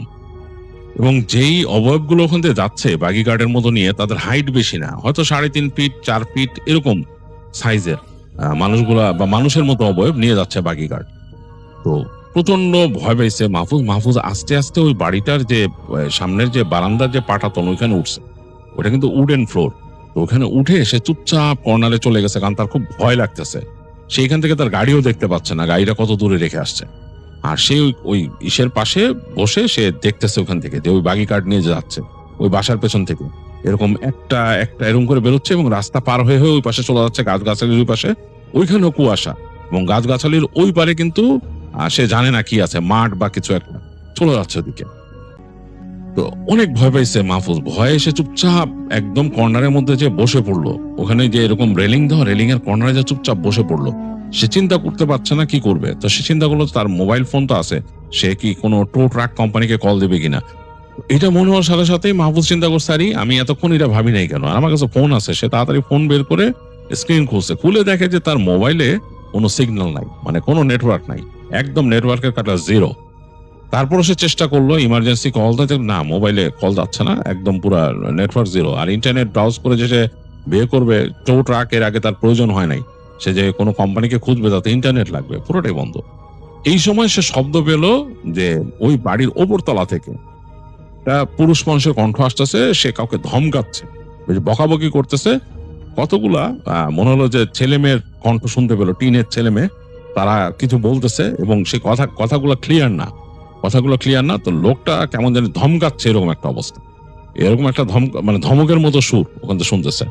তারপর সে শুনলো যে ওই ছেলে মেয়েগুলাও কি বলতেছে, তারপর দৌড়াচ্ছে ওইখানে, ওই বাসার উপরে যে বারান্দা আছে ওখান থেকে দৌড়াচ্ছে, দৌড়ানোর শব্দ সে পাচ্ছে, তার মাথার উপরে দৌড়ায় যাচ্ছে এরকম। হঠাৎ করে সে দেখলো যে এই দৌড়াদৌড়ির সিঁড়ি দিয়ে এসে সে যে এখানে বসে আছে তার সামনে দিয়ে কিন্তু ওপরতলায় যাওয়ার সিঁড়িটা এসে নামছে, ওই জায়গায় আসতেছে সিঁড়ির এই শব্দটা দৌড়ানোর। তো সে চিন্তা করছে আসলেই কি এখানে মানুষজন আছে, ওরা লাইট বন্ধ করে আছে কেমনে, নাকি এটা অন্য কিছু, খারাপ কিছু, এটা সে ভাবতেছে। এই সময় সে শুনলো সিঁড়ির কাছে এই যে পায়ের শব্দগুলা এসে মনে হলো থেমে গেল। তো মাহফুজও চুপচাপ বসে আছে, সে চিন্তা করতেছে যে কেউ যদি এখানে এসে কথা বলে তাহলে আমি কথা বলবো, হ্যাঁ, যে মানে আমি এখানে আটকায় গেছি বা সামথিং লাইক দ্যাট, আমার গাড়ি থেমে গেছে এরকম। তো কেউ কথা বলে না, অনেকক্ষণ হয়ে গেছে, কোনো শব্দ নাই, চুপচাপ। এবং এই কুয়াশাগুলো ভেসে ভেসে এখন এই বারান্দার উপর আসছে। তারপর সে হঠাৎ শুনলো হাসির শব্দ, মনে হলো যে টিনের ছেলেমেয়েরা তাকে নিয়ে হাসতেছে, এরকম শব্দ। এটাতে সে আরো ইয়ে গেল, হাসিগুলোই জানি কেমন ছিল, মানে হাসিগুলা খুব নর্মাল না, ট্যাব নর্মাল টাইপের। তো মাহফুজ কিন্তু ভিতরে ভিতরে বেশ মানে সংকীর্ণ হয়ে গেছে। সে চিন্তা করছে কি করবে। একবার চিন্তা করলো যে তাকে নিয়ে মনে হয় হাসতেছে, হাসিটা এরকম। এই সময় মাহফুজ খেয়াল করলো যে কেউ একজন হেঁটে সিঁড়ি দিয়ে নামলো, মানে ওইরকম টিনেজ কেউ হবে, নেমে এসে দাঁড়াইছে, একটা অবয়ব দেখতেছে সে। ততক্ষণে কুয়াশা বেশ ছেয়ে গেছে ওই জায়গায়, এবং সে দেখলো ওই অবয়বটা হঠাৎ করে যে তাকাইছে, মনে হলো যে বিড়াল বা কুকুর তাকাইলে যেরকম অন্ধকারে চোখ জ্বলে সেইভাবে জ্বলতেছে। এখন মাহফুজ প্রচন্ড রকমের ভয় পাইছে, কারণ সে বুঝতে পারছে যে এইটা নর্মাল কিছুই না, মানে এইখানে বসে থাকার তো মানেই হয় না। সে রেলিং এর উপর দিয়ে লাফ দিল ওই পাশে, মানে রেলিংটা মানে একদম ক্রস করে লাফ দিল। ওই পাশে যে ধাপ করে পড়ছে, পড়ে সে দৌড়ানো শুরু করলো। আর দৌড়ানোর সাথে সাথে মনে হলো যে ওই যে একটা পুরুষ কণ্ঠ ছিল যে বকতেছিল কাউরে, সে ধমকায় উঠছে উপর থেকে। তারপর সে কুকুরের শব্দ পেল, মনে হলো কুকুর প্রচন্ড মানে জোরে ডেকে ঘেউ ঘেউ করে তার পিছনে আসতেছে। মাহফুজ তো একদম মানে ভয়ে, মানে সে কি করবে বুঝতে পারছে, সে দৌড় দিছে, মানে যেদিকে গাড়ি তার ছিল সেদিকেই দৌড় দিছে সে। এখন আর ওদিকের ভয় চিন্তা করতেছে না, এবং সে শব্দ পাচ্ছে, মনে হচ্ছে কুকুর দৌড়ে আসতেছে তার পেছনে। প্রচন্ড স্পিডে দৌড়াইতে দৌড়াইতে মাহফুজ চলে আসলো, বুঝতে পারছে তার গাড়ি, ও সে অবয়বটা বুঝতে পারছে এখানে তার গাড়ি আছে। আশ্চর্য ব্যাপার যে ওই রাস্তায় তখন আর কোনো ভেহিকেল নাই, অন্য কোনো গাড়ি চলতেছে না। সে অবাক হয়ে গেল যে এতক্ষণ গেছে আমি তো এই রাস্তার পাশ দিয়ে গেছি, এইখানে একটা গাড়িও দেখি নাই, আর আমার গাড়িটা এখানে বসে আছে, পাশ দিয়ে কোনো গাড়ি যায় না, কি আশ্চর্য ব্যাপার। সে দৌড় দিয়ে আসছে, এসে সে রিমোটটা দিয়ে সে জাস্ট করছে, তার গাড়ির লক খুলে গেল, পকেটে হাত দিয়ে দেখলো যে হ্যাঁ গাড়ি খুলে গেছে ঠাস করে। তো সে গাড়িতে বসলো। তো সে অবাক হয়েছে একটা, সে কিন্তু একটা ধারণা করছিল, সেই দৌড়াইতে দৌড়াইতে ভয় পেয়েছে, আবার ভাবতেছিল যে হয়তো গাড়ির কোনো ফিউজ কেটে গেছে, মোস্ট প্রবাবলি এইভাবে করে যে বন্ধ হয়ে গেল, এটা কারণ কি এটা ভাবতেছিল। কিন্তু সেই গাড়ি যখন সে রিমোট দিয়ে খুলছে, তখন কিন্তু শব্দ করে গাড়ির রিমোট খুলছে, তখন সে বুঝতে পারছে ফিউজ কাটলে এটা হওয়ার কথা না। আর সে যখন গাড়ির মধ্যে এসে ঢুকলো, ঢোকার পরে সে তার কি দিয়ে সে গাড়ি অন করছে, সাথে সাথেই গাড়ি স্টার্ট নিয়ে নিছে। গাড়ি স্টার্ট নেওয়ার সাথে সাথেই তার লাইট জ্বলে উঠছে, কারণ হেডলাইট অন করে রাখছিল, এবং সামনে দেখা যাচ্ছে যে বেশ আলো দেখা যাচ্ছে, কিন্তু কুয়াশা, কিন্তু অন্য কিছু নাই। ওই যে সে দেখছিল যে এরকম বাগি কার্টের মতো কেটে নিচ্ছে, ওগুলো কিচ্ছু নাই। তো মাহফুজ এত কিছু চিন্তা না করে সাথে সাথে সে ড্রাইভে দিয়ে সে অ্যাক্সেলারেটর পুরো দাবাই দিল, গাড়ি স্ক্রোল করে চাক্কার সামনের দিকে ছোটা শুরু করলো। যাই হোক, সামনে যাচ্ছে গাড়ি, বেশ ফাস্ট যাচ্ছে সে, এবং তাড়াতাড়ি সে চেষ্টা করতেছে যেখানে কাটায় বের হয়ে যেতে, এবং কুয়াশাগুলা মনে সামনে দিয়ে উড়ে উড়ে আসতেছে।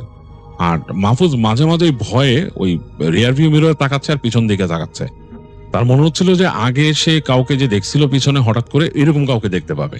যাই হোক, সে ওই ভয় ভয় বারবার তাকাচ্ছিল, কিন্তু কাউকে তখনও দেখে নাই। সামনে যাচ্ছে, সামনে কুয়াশা তখনও ভেসে ভেসে আসতেছে।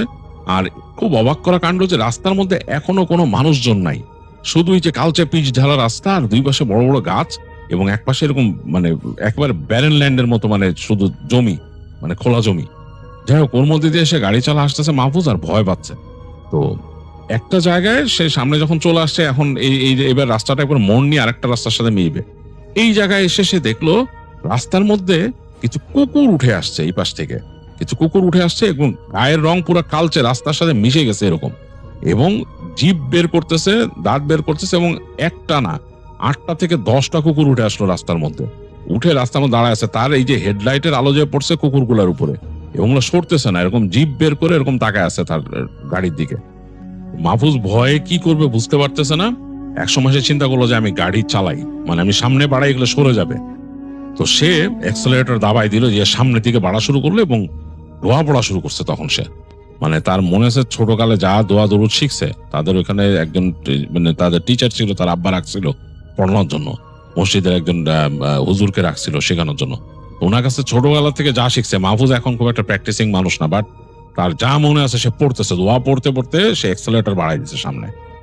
অ্যাক্সেলারেটর দাবাই দিয়ে গাড়ি যখন একদম সামনে বাড়ছে, সে দেখলো যে লাস্ট মোমেন্টে কুকুরগুলা সরে গেল।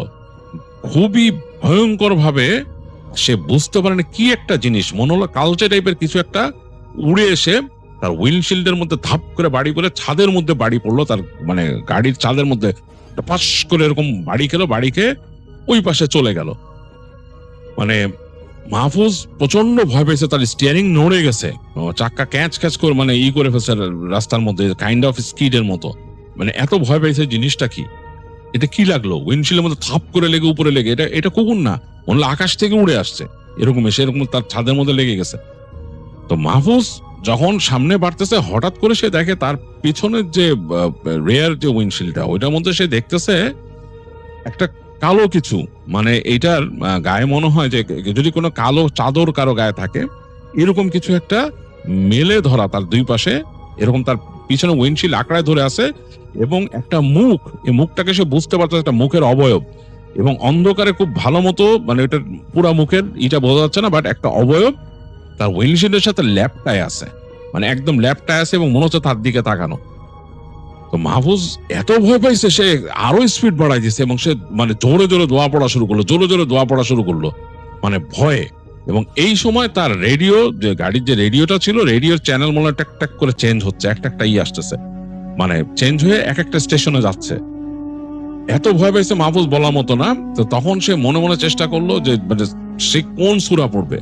তো তার একটা ছোট সূরা মনে পড়ছে, ওই সূরাটা পড়লো সে, সূরাটা সে পড়লো, খুব জোরে জোরে পড়ছে। সূরাটা পড়ার সাথে সাথেই দেখলো যে রেডিও নর্মাল ফিক্সড হয়ে গেছে ওইখানে, ওই স্টেশন থেকে রেডিও নড়তেছে না।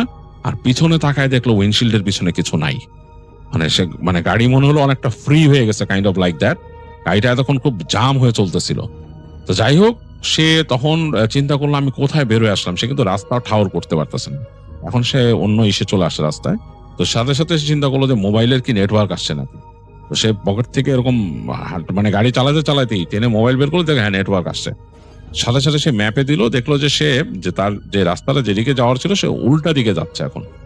যাই হোক, সে তাড়াতাড়ি ওইটা করে আস্তে ধীরে সামনে যে এরকম পাইছে ওখানে ইউলুপের মতো, ওখান থেকে ঘুরে আবার এসে তার রাস্তার দিকে গেল।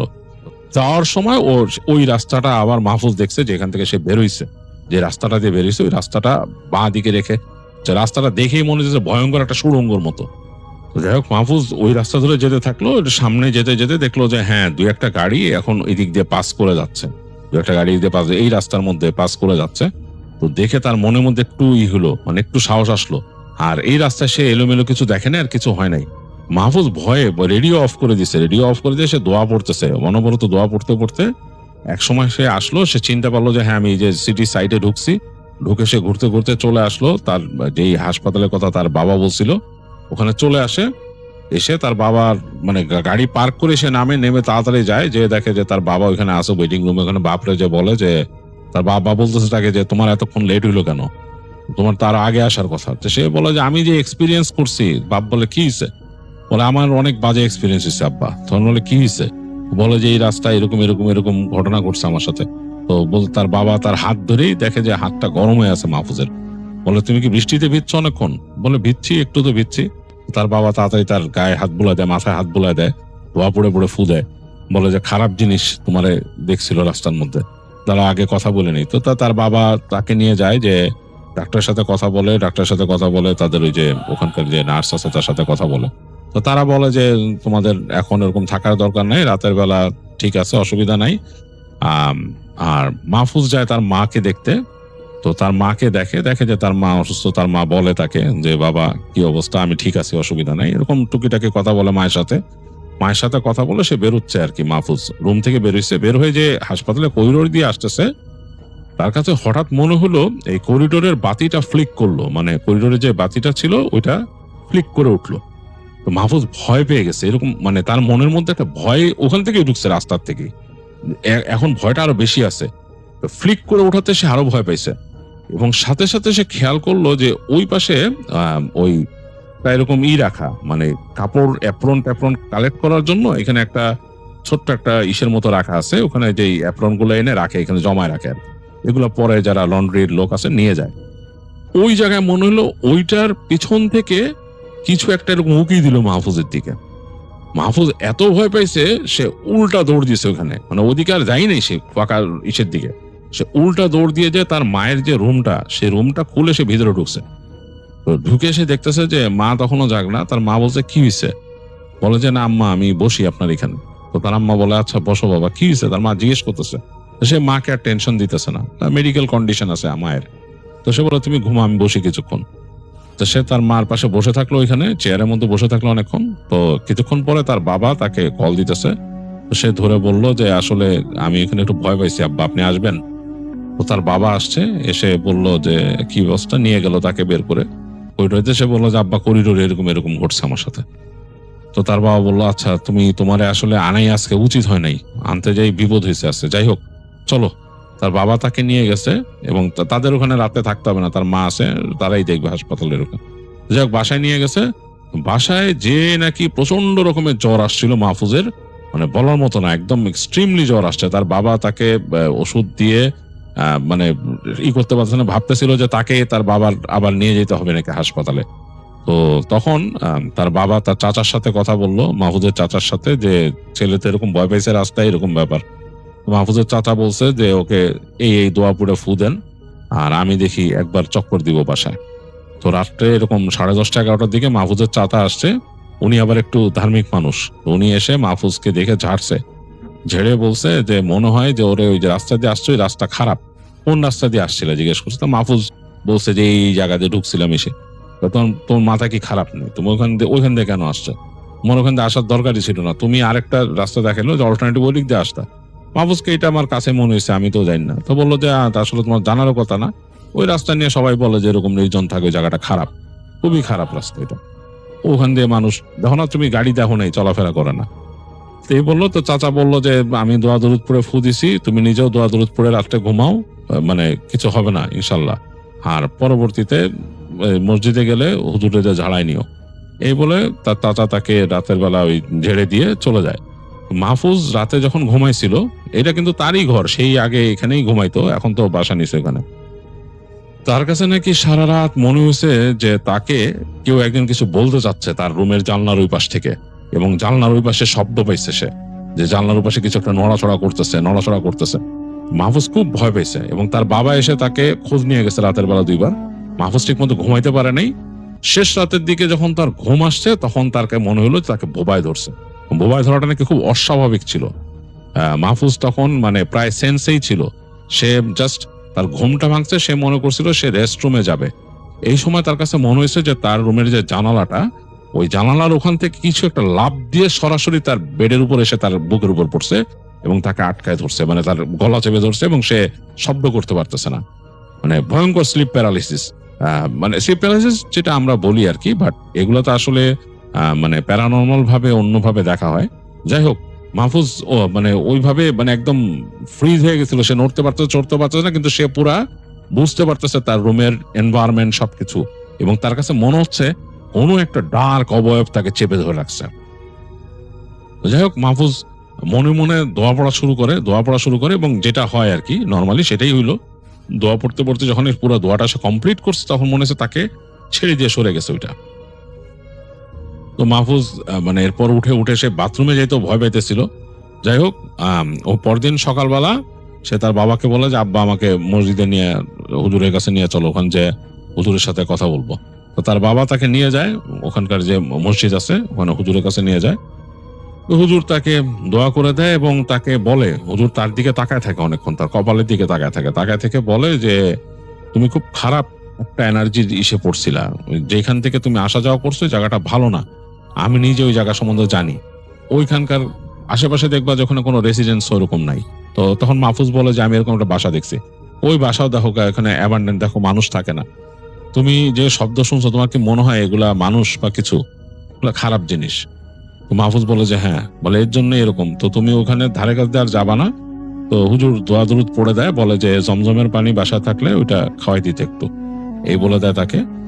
তো যাই হোক, মাহফুজ অফিসে আর যেতে পারে নাই 2 দিন, সে বাসায় ছিল এবং তার মাও একটু সুস্থ হওয়ার পর মাকে বাসায় আনে যখন, তারপর সে ব্যাক করে ওই রাস্তা দিয়ে সে যায় নাই, সে অন্য রাস্তা দিয়ে ব্যাক করে গেছে। এবং সে অফিসে ফেরার পর সে অফিসের তার 2-1 কলিগের সাথে শেয়ার করছিল তার এক্সপিরিয়েন্স, যে এরকম ব্যাপার। সবাই খুব অবাক হয়েছে, সবাই বলছে যে আসলেই, এবং তারা সবসময় শুনছে ভয়ের, সবাই ওই দিক দিয়ে তার যাওয়া আসা করে না, সবাই এরকম দেখে নাই, তবে অনেক মানুষের নাকি এরকম এক্সপিরিয়েন্স আছে ওই রাস্তা দিয়ে, মানে বেশ ভয় পাওয়ার এক্সপিরিয়েন্স আছে। এর জন্য ওইখানে মানুষজন পারতপক্ষ এটা অ্যাভয়েড করে চলে, ওই রাস্তা দিয়ে খুব কম গাড়ি ঘোড়া চলে। আর এরকম যদি একটু বৈরী আবহাওয়া হয় তখন ওখানে মানে কোনো গাড়ি ঘোড়াই নাকি প্রায় চলে না, পুরো ফাঁকা থাকে ওই জায়গা। এরকম একটা জায়গা, খুব রেপুটেড একটা ভয়ের রাস্তা ওইটা।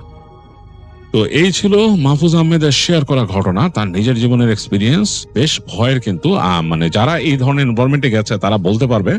আমি কিন্তু এই যে ড্রিজলিং এর সময়, মানে ড্রিজলিং রেইনের সময় এরকম কোনো জায়গায় যাওয়ার এক্সপিরিয়েন্স কিন্তু আমার আছে। আমি আমার ফ্রেন্ড রয়ের সাথে গেছিলাম, আমি হয়তো এই ঘটনাটা শেয়ার করছি আপনাদের সাথে অতীতে, আমি জানি না আপনাদের মনে আছে কিনা। আমি আর রয় একটা এরকম হন্টেড বাসায় গেছিলাম। আসলে তখন বয়স কম ছিল, তখন এগুলো করতাম, তখন এই জিনিসগুলোকে ফান মনে হতো। এখন আর সেরকম কিছু করি না, মনেও হয় না, এবং আমি দূরে থাকি এগুলো থেকে। তো আমি আর রয় গেছিলাম, যখন গেছি তখন কিন্তু এরকম বৃষ্টি হচ্ছে, এরকম ছিটে বৃষ্টি হচ্ছে, মানে হালকা হালকা বৃষ্টি হচ্ছে, এরকম যাচ্ছি। এবং আমরা যেই রাস্তা দিয়ে গিয়েছিলাম 2 পাশে কিন্তু সুগার ক্যান ফিল্ড, মাঝখান দিয়ে রাস্তা, এবং সেখান দিয়ে যেতে ডার্ট রোড দিয়ে যে একটা বাসার সামনে থামছিলাম, যে বাসাটা এরকম হন্টেড এবং ওর মধ্যে রেপুটেড জিনিস, no trespassing, steel fence দিয়ে ঘেরা, ভয়ঙ্কর একটা জায়গা, একটা বাসা ছিল সেটা। যাক, সেই ঘটনা আবার পরে কোনো একদিন শেয়ার করা যাবে। আপাতত এটা ছিল মাহফুজের ঘটনা, আপনাদের সাথে শেয়ার করলাম। ওয়ালাইকুম রাসেল ভাই, আপনাকে অসংখ্য ধন্যবাদ আমাকে সুযোগ করে দেওয়ার জন্য। আজকে আমি যে ঘটনাটি বলবো, ঘটনাটি আজ থেকে প্রায় 7-8 বছর আগের একটি ঘটনা। রাত তখন প্রায় 11:30, শীতের রাত। গ্রামের চারপাশে ঘন কুয়াশা নেমে এসেছে। দূরের বাজারগুলোকে মনে হচ্ছিল কালো দেয়ালের মতো দাঁড়িয়ে আছে। মাঝে মধ্যে কোথাও একটা পেঁচার ডাক শোনা যাচ্ছে, তারপর আবারও চারদিক নিস্তব্ধ। গ্রামের নাম ছিল চরণপাড়া। গ্রামটা খুব বড় ছিল না, কয়েকশো পরিবারের সেখানে বসবাস। গ্রামের একবারে শেষ প্রান্তে একটা পুরনো মসজিদ। মসজিদটির নাম ছিল নুরানি জামে মসজিদ। মসজিদটা দেখতে সাধারণ হলেও গ্রামের মানুষ সেটাকে নিয়ে অনেক গল্প জানত। বিশেষ করে মসজিদের পেছনের একটি পুরনো কবরস্থানকে নিয়ে। কেউ বলতো বহু বছর আগে সেখানে অনেক অচেনা লোককে দাফন করা হয়েছিল। লোকটির পরিচয় কেউ জানতো না। আবার কেউ বলতো কবরস্থানটার এক কোণায় একটা পুরনো কবর আছে, যেটার পাশে রাতের বেলা দাঁড়ালে অদ্ভুত অদ্ভুত শব্দ শোনা যায়। তবে এসব কথাকে গ্রামের বেশিরভাগ মানুষ কুসংস্কারী বলেই মনে করত। আর নতুন ইমাম সাহেব এসব গল্পে একবারেই বিশ্বাস করতেন না। তার নাম ছিল মাওলানা আব্দুল কাদের। প্রায় 40 বছরের কাছাকাছি বয়স তার। খুব শান্ত স্বভাবের মানুষ তিনি। নিয়মিত নামাজ পড়তেন, কোরআন তেলাওয়াত করতেন এবং গ্রামের মানুষের বিভিন্ন ধর্মীয় বিষয়ে তিনি খুব পরামর্শ দিতেন। প্রায় 6 মাস আগে তিনি এই মসজিদের ইমাম হিসাবে যোগ দিয়েছেন। প্রথম কয়েক মাস সব কিছু স্বাভাবিকই ছিল, কিন্তু অদ্ভুত ঘটনা ঘটা শুরু করলো শীতের এক রাত থেকে। সেদিন ঈশার নামাজ শেষ করে সবাই চলে গেছে। মসজিদে তখন শুধু ইমাম সাহেব। তিনি বসে কিছু কোরআন তেলাওয়াত করছিলেন। হঠাৎ টং করে মসজিদের পেছনের বারান্দা থেকে একটা শব্দ হলো। ইমাম সাহেব যেন নিমিষেই থেমে গেলেন। তিনি কিছুক্ষণ অপেক্ষা করলেন, কিন্তু শব্দটা আর নেই। তিনি ভাবলেন হয়তো বিড়াল কোনো কিছু ফেলে দিয়েছে। তিনি আবারও কোরআন শরীফ পড়তে শুরু করলেন। কয়েক মিনিট পর টং টং করে এবার শব্দটা একটু স্পষ্ট মনে হলো, কেউ যেন লোহার কোনো জিনিস ধীরে ধীরে আঘাত করছে। ইমাম সাহেব সঙ্গে সঙ্গে উঠে দাঁড়ালেন, হাতে টর্চ নিয়ে পেছনের দিকে গেলেন। বারান্দায় একবারে ফাঁকাই ছিল। মেঝেতে একটা পুরনো লোহার বালতি পড়ে আছে। তিনি বালতিটা সরিয়ে রাখলেন, তারপর কবরস্থানের দিকে তাকালেন। ঘন কুয়াশার মধ্যে কবরগুলো অস্পষ্ট দেখা যাচ্ছে। হঠাৎ তার মনে হলো কবরস্থানের একবারে শেষ প্রান্তে কেউ দাঁড়িয়ে আছে। একজন লম্বা মানুষ, সাদা পোশাক পরা, মুখ দেখা যাচ্ছে না। ইমাম সাহেব টর্চের আলো ফেললেন, কোনো কিছুই নেই। তিনি কয়েক সেকেন্ড তাকিয়ে রইলেন, তারপর নিজের মনকে বোঝালেন কুয়াশার মধ্যে গাছের ছায়া হবে। তিনি মসজিদে ফিরে এলেন, সব দরজা বন্ধ করলেন। কিন্তু সেদিন রাতে ঘুমানোর সময় সে দৃশ্যটা তার মাথা থেকে যেন কোনোভাবে যাচ্ছিল না। পরের দিন ফজরের আজানের সময় তিনি মসজিদের মাইকের সামনে দাঁড়ালেন। ঘড়িতে তখন প্রায় ভোর 5টা। তিনি আজান শুরু করলেন। সব কিছু স্বাভাবিকই ছিল, কিন্তু আজান শেষ করার পর তিনি মাইকের পাশে দাঁড়িয়ে কিছুক্ষণ চুপ করে থাকলেন, কারণ মাইকের ভেতর থেকে একটা খুব ক্ষীণ শব্দ ভেসে এলো, যেন কেউ তার আজানের সঙ্গে ফিসফিস করে কিছু বলছে। ইমাম সাহেব মাইকের সুইচ বন্ধ করলেন, সব শব্দ থেমে গেল। আবারও তিনি সুইচ অন করলেন, কোনো শব্দ নেই। তিনি বিষয়টা কাউকে বললেন, কিন্তু এরপর থেকেই অদ্ভুত ঘটনাগুলো একের পর এক ঘটতে শুরু করল। 1 সপ্তাহ পর রাত তখন প্রায় 1। ইমাম সাহেব নিজের ঘরে ঘুমাচ্ছিলেন। হঠাৎ দরজায় শব্দ হলো, টক টক করে। তিনি ঘুম থেকে উঠে বসলেন, কিছুক্ষণ চুপ করে শুনলেন। তিনি আবারও শুনলেন ঠক ঠক শব্দ। তিনি দরজার কাছে গিয়ে জিজ্ঞেস করলেন, কে? কোনো উত্তর নেই। তিনি আবারও জিজ্ঞেস করলেন, কে বাহিরে? কোনো উত্তরই নেই। তিনি দরজা খুললেন, সামনে কেউ নেই। বারান্দাও একবারে ফাঁকা, কিন্তু মাটিতে তখন কাদামাটির কয়েকটা দাগ স্পষ্ট বোঝা যাচ্ছে। দাগগুলো দেখে মনে হলো কেউ ভেজা পা নিয়ে দরজার সামনে দাঁড়িয়েছিল। ইমাম সাহেব নিচের দিকে তাকিয়ে রইলেন। তারপর দাগগুলো অনুসরণ করতে গিয়ে দেখলেন সেগুলো তার ঘর থেকে বের হয়ে মসজিদের পেছনের কবরস্থানের দিকে গেছে। তিনি আর সামনে এগোলেন না, দরজা বন্ধ করে দিলেন। পরদিন সকালে গ্রামের কয়েকজন মুসল্লিকে ঘটনাটা খুলে বললেন। একজন বৃদ্ধ মুসল্লি সব শুনে চুপ হয়ে গেলেন। তার নাম ছিল রহিম মিয়া। তিনি কিছুক্ষণ পরে বললেন, হুজুর, একটা কথা বলবো? হুজুর বললেন, বলুন। আপনি রাতে কবরস্থানের দিকে যাবেন না। ইমাম সাহেব অবাক হয়ে বললেন, কেন? রহিম মিয়া কোনো উত্তর দিলেন না, শুধু বললেন, ওখানে কিছু একটা আছে। ইমাম সাহেব হেসে বললেন, ভয় পাওয়ার কিছু নেই, এসব কুসংস্কার। বৃদ্ধ মানুষটা মাথা নাড়ল। আপনি বিশ্বাস করবেন না জানি, কিন্তু আমি নিজের চোখে অনেক কিছু দেখেছি। ইমাম সাহেব জিজ্ঞাসা করলেন, কি দেখেছেন? রহিম মিয়া এবারও চুপ, তিনি যেন কোনো কথাই বললেন না। তারপর বললেন, সব কথা বলা যায় না হুজুর। কয়েকদিন পর আরো একটি ঘটনা ঘটল। সেদিন রাতের প্রায় শেষ দিক। মসজিদের ইমাম সাহেব একাই বসেছিলেন। হঠাৎ মসজিদের মাইকে শব্দ হলো, শো শো করে। তিনি তাকালেন যে মাইক বন্ধ। তাহলে এই শব্দটা কোথা থেকে এলো? ইমাম সাহেব যেন তখনই ভয়ে জমে গেল, কারণ কণ্ঠটা তার নিজের। কেউ যেন মাইকের খুব কাছে দাঁড়িয়ে নিচু গলায় আজান দিচ্ছে। মানে একটু পরে এই শব্দটা হয়, আজানের মতো একটা শব্দ। তিনি দ্রুত উঠে মাইকের কাছে গেলেন। তিনি দেখতে পেলেন মাইক বন্ধ, কিন্তু শব্দটা তখনও বের হচ্ছে। এবার স্পষ্ট শব্দ, একটা অচেনা কণ্ঠস্বর। কিছুক্ষণ পর সেই শব্দটা থেমে গেল। ইমাম সাহেব মসজিদের পুরোটা দেখলেন, কেউ নেই। দরজাগুলো ভিতর থেকে বন্ধ, জানালাগুলোও বন্ধ। তিনি বুঝতে পারছিলেন না শব্দটা আসলে এলো কোথা থেকে। পরদিন সকালে তিনি মসজিদের কমিটিকে সবকিছু জানালেন। তারা মাইক পরীক্ষা করল, সবকিছু ঠিকঠাক, কেউ কোনো কারণ খুঁজে পেল না।